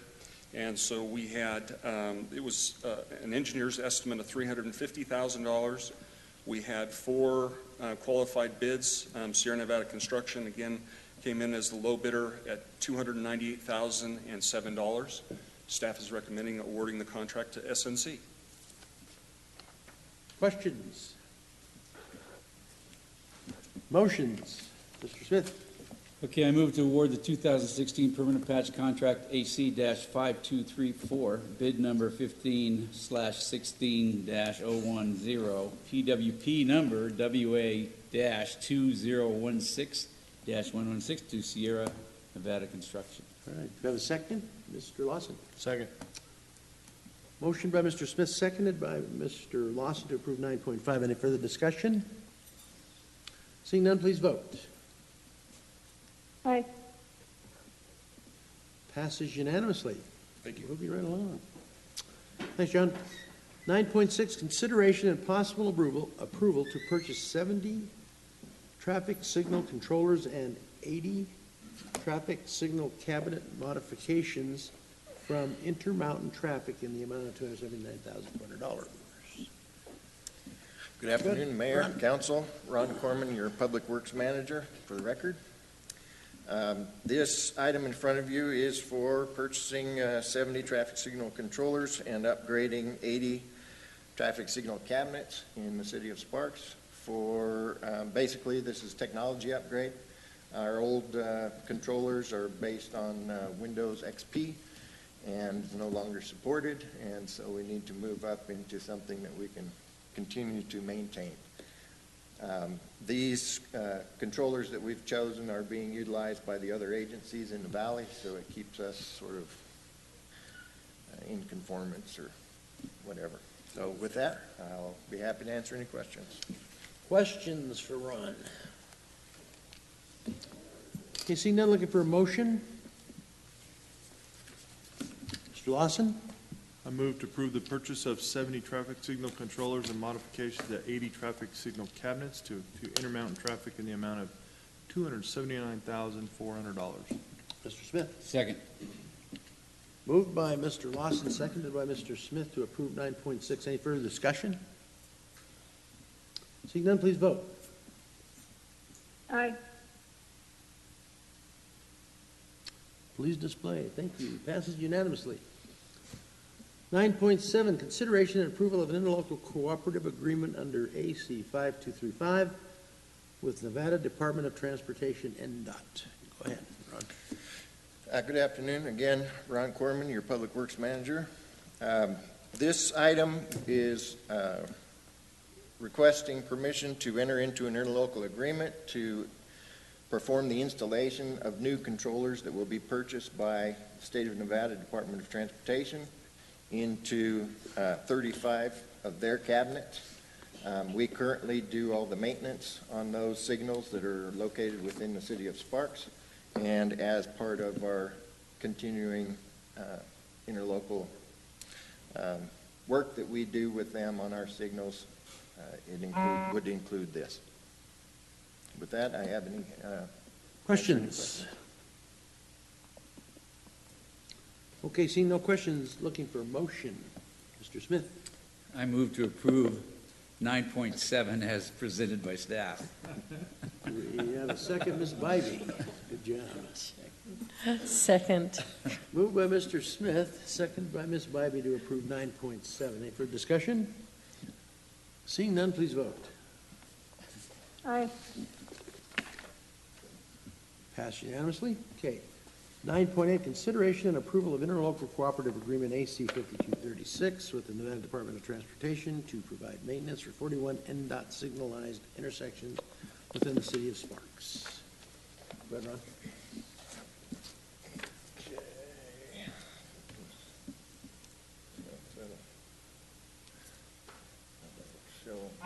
Might not show up very well. Anyway, again, Ron Corman, your Public Works Manager. Today before you is an interlocal agreement with the State of Nevada Department of Transportation to provide maintenance on those signalized intersections within the city. This list is part of your packet. I might be able to zoom in and out on this if you'd like. Basically, this just lists out the signals, the locations of the signals within the city of Sparks that we maintain. And currently, this part of this maintenance that we're already doing, this will shore up some of the language that we're having some issues with. This is born from the new intersection work that's being done on the McCarran and Pyramid and the Queenway and Pyramid modifications. And this portion of this agreement just covers part of the work that we do on the other intersections. And in the near future, you will be seeing another interlocal agreement that will comprehensively bring all of the signal maintenance together under one final agreement. So with that, I'd be happy to answer any questions. Questions for Mr. Corman? Okay, if not, looking for a motion. Ms. Bybee. I move to approve interlocal cooperative agreement AC 5236 NM 077-16-015 with NDOT to provide maintenance at 41 NDOT signal locations located within the city of Sparks. Mr. Lawson. Second. Moved by Ms. Bybee, seconded by Mr. Lawson to approve this, agenda item 9.8. Further discussion? Seeing none, please vote. Aye. Oh my, yes, this thing's not working. Yeah, it is. Okay, passed unanimously. Don't say that. 9.9, consideration and possible approval on an interlocal agreement AC 5237 with the Nevada Department of Transportation to provide maintenance on landscaping improvements in the area of the McCarran Boulevard and Pyramid Way interchange. Mr. Corman, go ahead.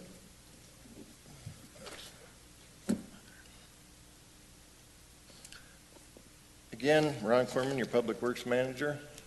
This item is to enter into an interlocal agreement with the State of Nevada, NDOT, to provide maintenance on the landscaping in the improvement area at the intersection of Pyramid and McCarran. This is sort of our project area. This is McCarran Boulevard, and this is Pyramid going up towards the north. And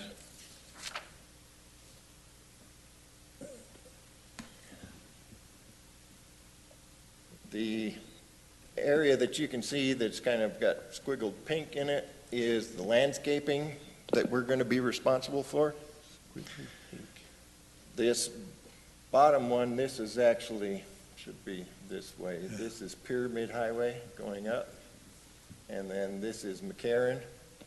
So the landscaping is on the east side of Pyramid, on both sides of McCarran to the east of Pyramid Highway, and then up into the Queenway area. And just sort of as a, not sure how well that's going to come through.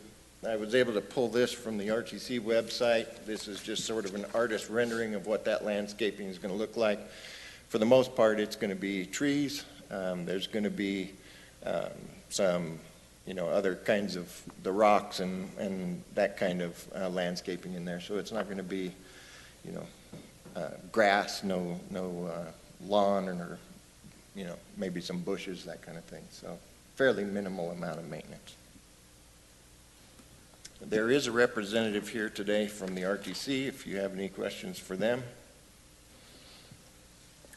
Questions? Ms. Bybee? I just had a question. It said that we'll operate these at no cost to Nevada, to the NDOT, but I don't see fiscally. Is it just within our budget, or where is any financial impact of the work that we'd be doing there? It's a minimal fiscal impact because it is just trees, and currently we are already under obligation to maintain what sort of little landscaping there is down in that area. There is some irrigation there that we currently maintain. This is certainly going to be an addition to that. However, we feel like the amount of work that's going to be required there on a yearly basis is going to be fairly minimal. The most routine type of work that we're going to have to do in that area is the sidewalk clearing, which we currently do in that area. NDOT is going to be responsible for graffiti on the walls, things like that. At least on the Pyramid McCarran side of it, we would be responsible for anything that's on the neighborhood side, if you will. But from everything that we've looked at, we think that it's going to be fairly minimal impact. Okay. So it's basically within budget? Yes. Okay, thank you. Also, I would add that these types of improvements were requested when the project was first brought to light, and RTC went and did some neighborhood outreach, and those are this type of landscaping is what the residents in the area requested. Thank you. Mr. Lawson? We just add $1 to each one of those signals we maintain, and then we got ourselves covered right here. I don't have any questions. If we want to make a motion, I'll make a motion to approve item 9.9 as presented by staff. Do you have a second? Ms. Bybee? Second. Moved by Councilman Lawson, seconded by Councilwoman Bybee to approve 9.9. Any further discussion? Seeing none, please vote. Aye. Passes unanimously. Okay, 910, consideration, discussion, and possible approval of the fiscal year 2016-17 budget recommendations and fiscal items, including city manager's recommendations for the city of Sparks' final budget and to the proposed 5-year capital improvement plan. Mr. Driscoll and Mr. Cron. Ron was on such a roll. I asked him if he wanted to do this too, and he declined. Unbelievable. The Grim Reaper. Good afternoon, Mayor, members of the council. Jeff Cronk, Financial Services Director for the record. We are here before you today to present to you the city manager's final budget recommendations, not the final budget, but the recommendations, and we're seeking direction final direction to fill out the final state document, as it were, and we'll file that with the state. That's going to be due by June 1st, as you well know. So what we're looking for today and what we presented today are really two primary items, one being the city manager's recommendation that's contained in what we call the city manager's recommendation book, and it is a large book growing every year. And as one of the attachments there, we're seeking approval of the 5-year CIP plan. So, and that's going to be as a final document or final attachment to the document that we've got presented to you today. So with that, I just want to make sure that I've got my dates straight, just so we have, so I could put on the record of what we're expecting to do for next steps. So today we're presenting the recommendations for the final budget for fiscal 17, but coming in May 23rd is when we're scheduled to bring back the final document to you. 'On that date, we're also going to combine that date, and we're going to have a public hearing on the tentative budget. You recall we've done that in the past on the third Tuesday of May when we do this, and state law has changed, and that's allowed us to bring it back on a regular council meeting. So we're going to do that on the regular council meeting scheduled for May 23rd. So we'll have the public hearing on the tentative budget, which has been filed. That's due by April 15th. So we'll have the public hearing on that tentative budget. And immediately following that public hearing, we'll bring back the final document for your final approval. So that's kind of where we're at today. Excuse me. So I wanted to remind you just quick where we've been. If you recall, we had a budget workshop on February 29th. And a lot of what's presented to you today was what we discussed on the 29th. So we're not going to go through the book page by page. We would be here a very long time if we did that, but I could certainly do that if you'd like. I could talk about this all night long, right? So what I wanted to do is just kind of cover the highlights and kind of remind us what we covered on the 29th and talk about a couple of things that have changed between then and now. Not a lot, like I said. But please, I want to invite you to stop me, because sometimes I'll be reading this a little bit. So please stop me if you have questions, and we'll just go forward. But I wanted to remind you that we have a policy-driven budget process. And we discussed those 6 policies, again, at length at the February workshop. But just to reiterate, I just wanted to go through them real quickly. Our first policy is to establish a general fund minimum ending fund balance. And as we discussed at the workshop, we are presenting to you an ending fund balance of 6% for the fiscal 17 budget. So that was based on the direction that we received in February. Policy number 2 was to establish a contingency budget within the general fund. And again, per direction that we've received, we have established and presenting to you a $1 million contingency budget. As we have done in the past, especially since the recession, and it's worked well for us, is we're tying a transfer into the general fund from the motor vehicle internal services fund of an equal amount of $1 million. The intent is not to use that transfer in unless the resources within the general fund are insufficient to handle anything that the contingency budget would be used for. Policy number 3 is to transfer resources from the general fund into the capital projects fund to maintain the city's infrastructure and technology needs. And for fiscal 17, that amount comes to $2.7 million. Okay, no change like we had talked about in February. Policy number 4 was to commit business license revenue to the stabilization fund. This is new this year. Well, the policy isn't new. We've had this under review for many years now. But we haven't put any money in there, I believe, since 2012 was the last time. And right now, we only have about $231,000 in that, and we've waited, really kind of unwinding the effects of the recession. And we've always kind of looked at fiscal 17. Even the past few years, we're saying, well, let's build some of the resources back that we drew down and zeroed out in some cases during the recession. Let's address this situation once we start, getting our feet under us, and lo and behold, here we are. And we think it's time to stay to that plan that we stated a couple years ago. So we have put forth a commitment of $200,000 into the stabilization fund for fiscal 17, which should, by the end of 17, give us about a $436,000 balance in that fund. Okay, and again, that was no change to what we had talked about in February. Policy 5, the personnel costs are less than 78% of the total general fund revenues. That's the purpose of that, again, is, as a reminder, is just to maintain our balanced spending throughout and make sure that we're not getting out of whack, spending in one area and not allocating resource to other areas, which we, again, saw during the recession. So this is a measure for us to go by to make sure that we're addressing all areas. And the budget, recommended budget we've got in front of you today has 77.7, so slightly under the 78% goal. All right. And then the last policy is 6 that we discussed quite in depth on February 29th, relating to the other post-employment benefits, otherwise known as OPEB, and our workers' compensation, mainly heart and lung cancer benefits for our public safety personnel.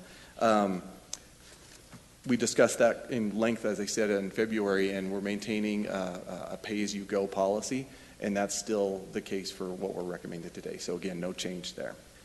So with that, I just kind of want to give you a brief overview of the book that was given to you as part of your attachment. And like I said, the CIP is part of the appendix. But what this book really is, and I want to give a quick shout out to our budget team.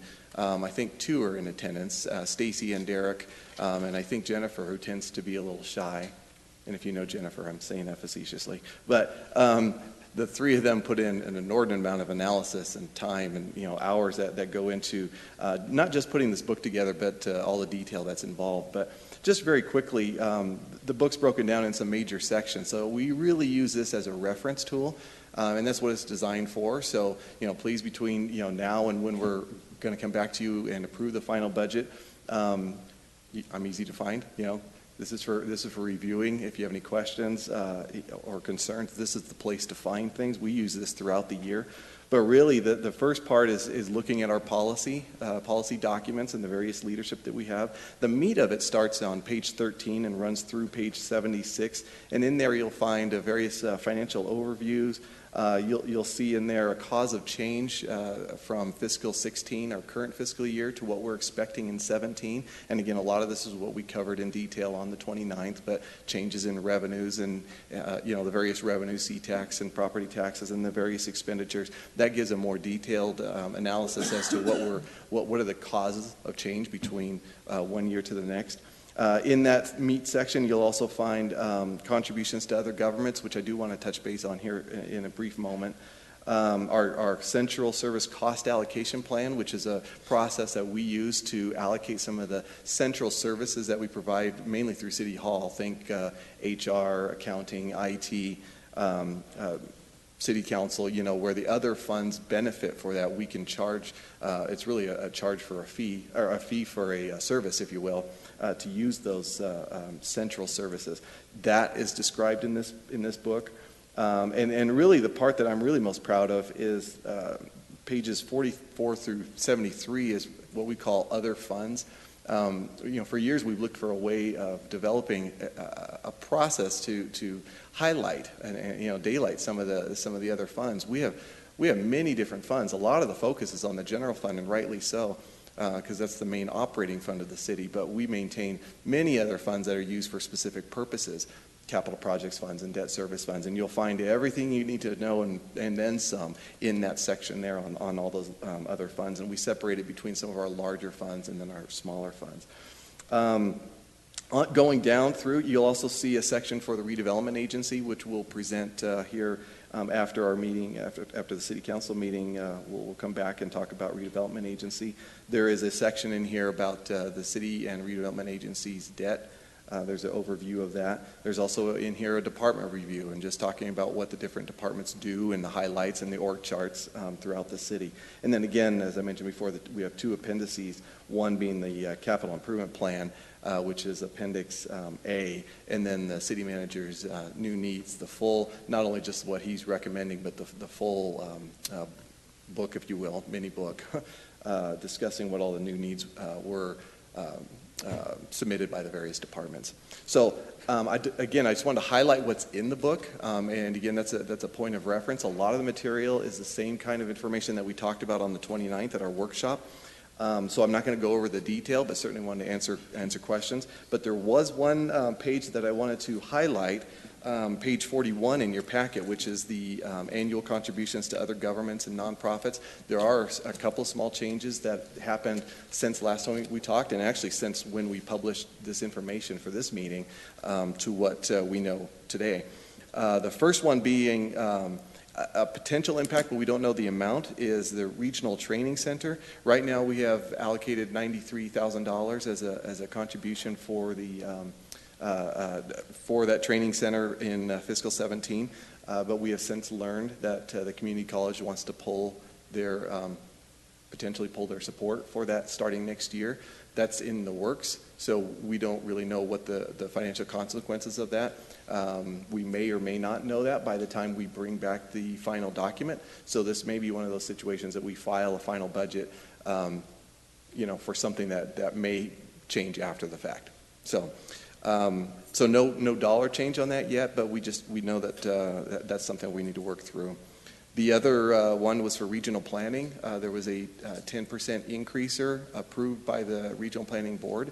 So that increased. Right now, we're showing in the document that we're giving you today at $205,162. That's going to increase to $215,420. So that's an increase of $10,258 that will be included in the budget, and we will capture that when we submit or present to you the final document come May 23rd. The last one is a very small amount on the City of Reno West Care Triage Center. We kind of had a placeholder, if you will, $90,000. We just hadn't heard the number, when we had first presented this to you. But since then, it looks like there's going to be no change, and that's a contribution of $87,000, and that hasn't changed over the last couple of years. So it'll be a small change from $90,000 to $87,000. So those are the small changes that I wanted to highlight. Other than that, I am ready to either answer questions or defer to the city manager, who might have any other comments, or take comments from you. That's the extent of my presentation. Questions? Mr. Smith. Thank you, Mr. Mayor. My concern continues to be the OPEB contributions, and considering Nevada was just announced as the fifth out of 50 states, we're the fifth one with the biggest problem as a state.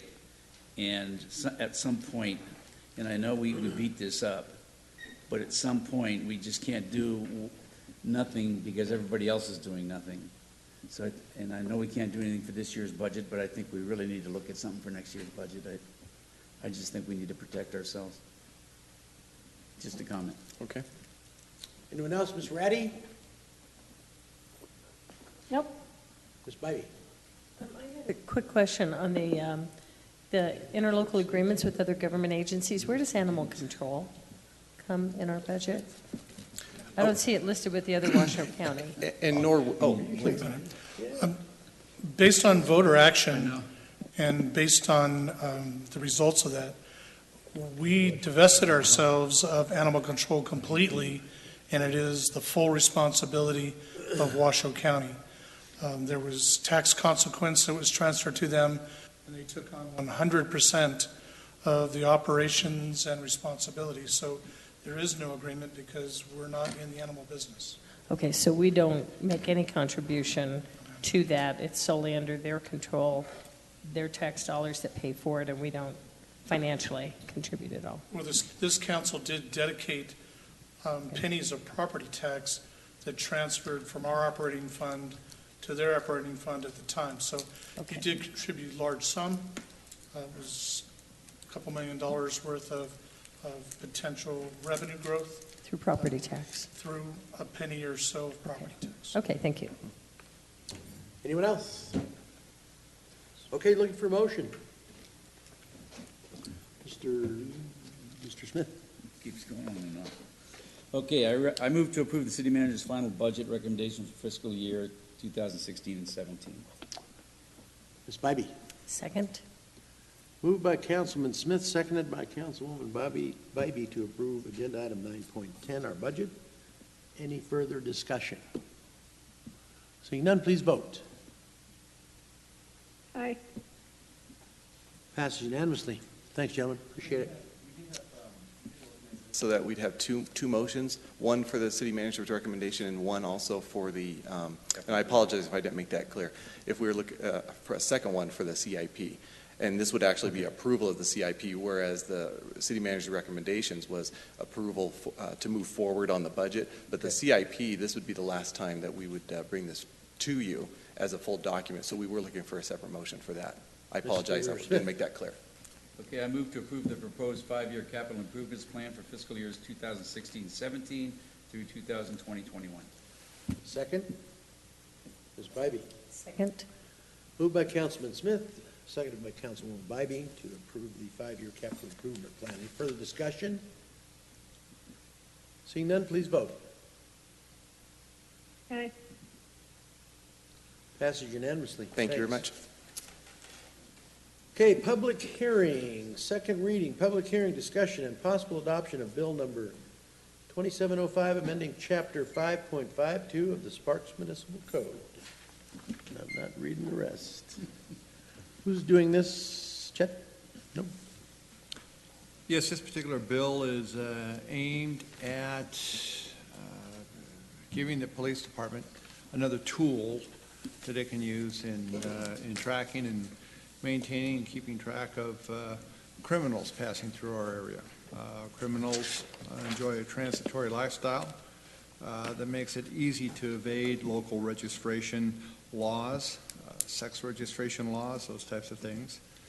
Criminals oftentimes set up temporary criminal enterprises or labs in various cities to assist them in identity theft, counterfeit checks, counterfeit credit cards, counterfeit money, human trafficking, and these individuals typically need a base of operations for fencing stolen goods or just conducting criminal activities within the municipality.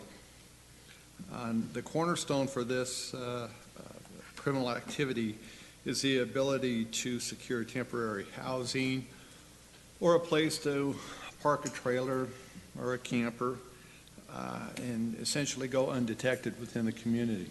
This particular bill is aimed at those businesses that rent rooms or lodging or spaces on a temporary basis where criminals may reside. And this makes it easier for our police department to go in to these businesses and find out who's there, who's in town.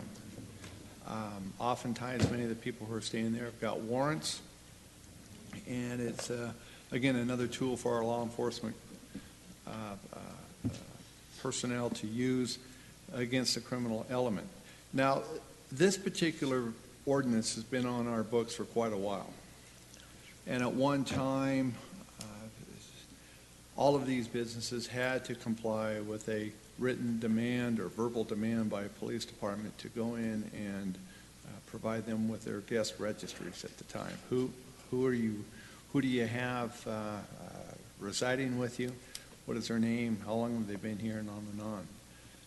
The United States Supreme Court ultimately said that that is not necessarily a constitutional practice, that it's not an administrative search, that we can still get a warrant if we have probable cause or there are some exigent circumstances. But nevertheless, the chief complaint that the Supreme Court had was that these business owners did not have any type of due process rights if they decided to decline an invitation by law enforcement to turn over their books. So what this does is it gives these individuals, these businesses, a due process right to not only refuse, but to challenge and ultimately get a court order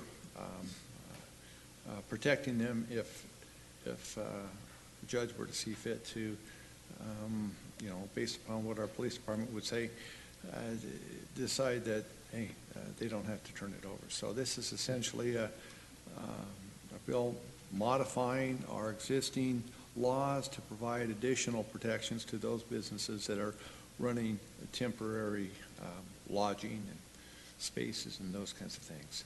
It also amends our law by requiring these types of businesses to report to Sparks Police if there is a minor in renting a space or a room or a unit. Once again, aimed at child runaways. We have issues with every now and then with sex trafficking, and it's just updating our laws to recognize the constitutional protections that the United States Supreme Court has now granted to these particular businesses. Questions from the council?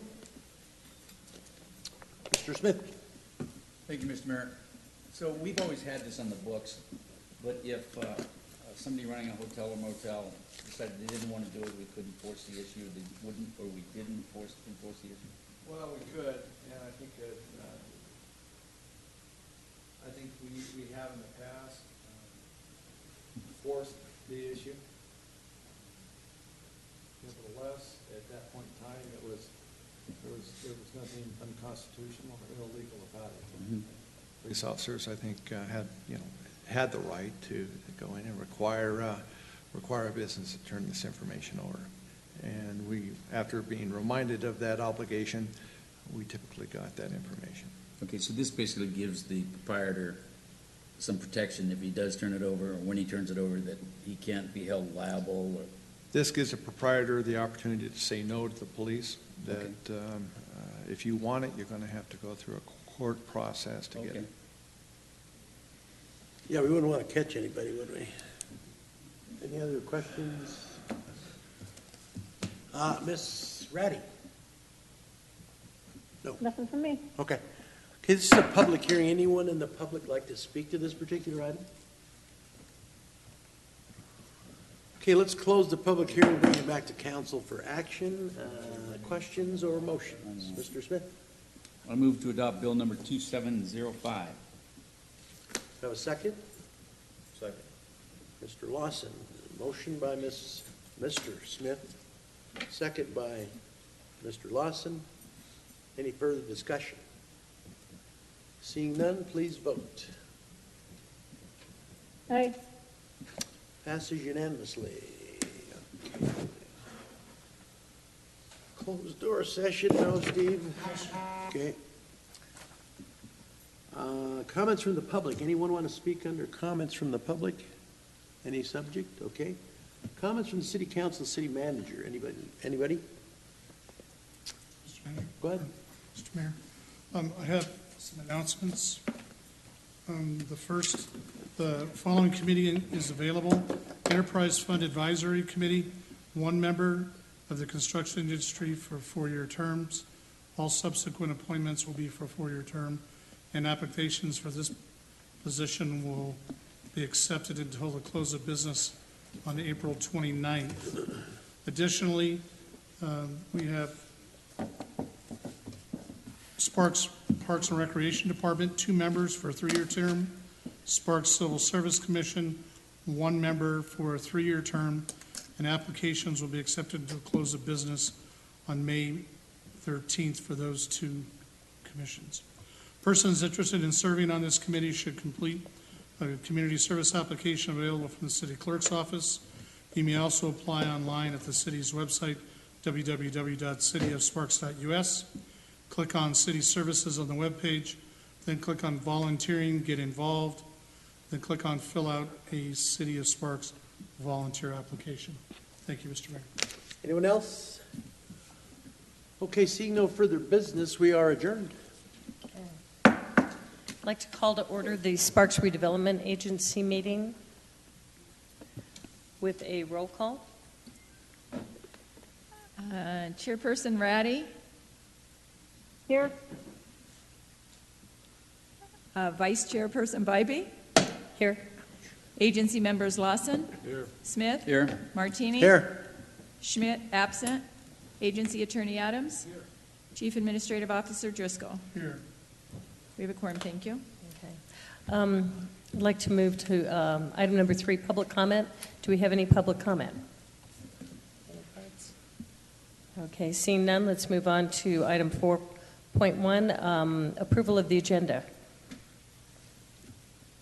Move to approve. I have a... Second. You can use these too, they say. Yeah. Okay. Okay, I have a motion by agency member Lawson with a second by agency member Smith. All those in favor? Aye. Well, we can vote here. We can vote here. We can Yeah, vote. we can vote. Yeah, we can Let me vote. see my fat face. Okay. Bottom there. Yeah. Okay, the agenda is approved. Item 5.1, consideration possible approval for minutes of the Sparks Redevelopment Agency meeting of March 28, 2016. Do I have any changes or corrections to the minutes? Move to approve. Second. I have a motion to approve and a second. All those in favor, please vote. I will vote yes.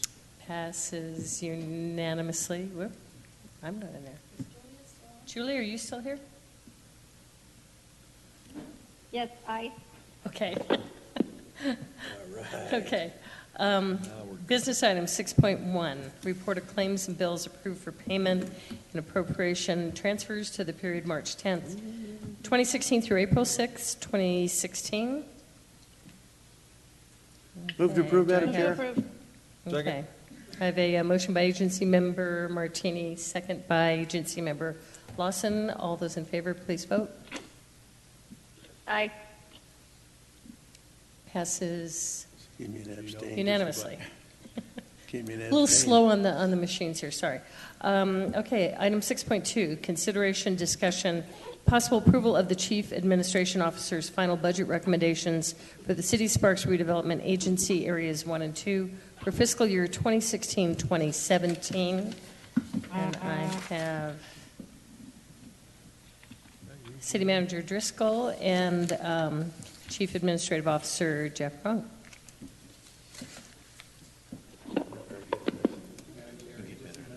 Chief Financial Officer. I'm bringing for you the city manager's budget recommendation for fiscal 17, and not a lot to cover in the redevelopment areas, but we have filed the tentative budget for both areas 1 and 2. Same process and same dates will apply. We will bring back the final documents for the state document to you on May 23rd. And again, we'll hold a public hearing on the tentative budget. So it's the same process that we're going to follow for the city. Area 1 is it's kind of a good news, bad news, but for both areas, due to property taxes stabilizing and recent land sales, both areas are holding their own as far as their debt service, and we do not expect, this is the good news part of it, we do not expect a subsidy, general fund subsidy that we have had in the past. We certainly have been there for redevelopment 2, and redevelopment 1 was certainly a concern, although we never did get to the point of having to subsidize it with the general fund. But the good news is that not only are we including no subsidy in fiscal 17, we also don't expect that in subsequent years. So, things are looking solid. The good news for 2, to continue on with that, is in fiscal 17, we will be paying off one of the larger debts. That will be falling off the books and freeing up about $1.1 million in future years. So starting in 18, we'll be free from that. So other than that, it's pretty much status quo, honestly. There's the bad news is there's not a lot of money in there yet, but so the good news is that they're stable. With that is my presentation. Whether city manager has any other comments, but same thing as what we're looking for today is just approval or other direction to file the final budget, and we'll bring back that to you on the 23rd of May. Okay. City manager, any other comments? No, ma'am. Okay. Any questions from the agency members? Okay. Do I have a motion?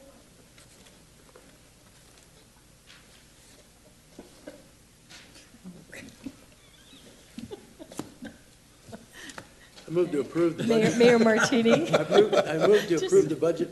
You used the Madam Chair. button. Exactly. Did what I was I'm told. forgetting we're going from that to just looking at each other in the Second. Okay. I have a motion by agency member Martini, second by agency member Smith. All those in favor, please vote. Aye. And it passes unanimously. Thank you. Thank you, gentlemen. This is working very well. Okay. Yeah. I'm confused We'll with catch the it on new real quick. screens. No, it's taking a minute. Do I have any comments from the public? Hearing none. Comments from agency member or chief administrative officer? Yes, I do. Agency member Martini? I'd just like to thank the staff for putting these new voting machines in. They seem to be working very well until we got to Using them. redevelopment. Yeah, so. Thank you for making me look like an idiot. That's not their fault. Okay. Any other comments from staff? Okay. Hearing none, this meeting is adjourned. Good job there.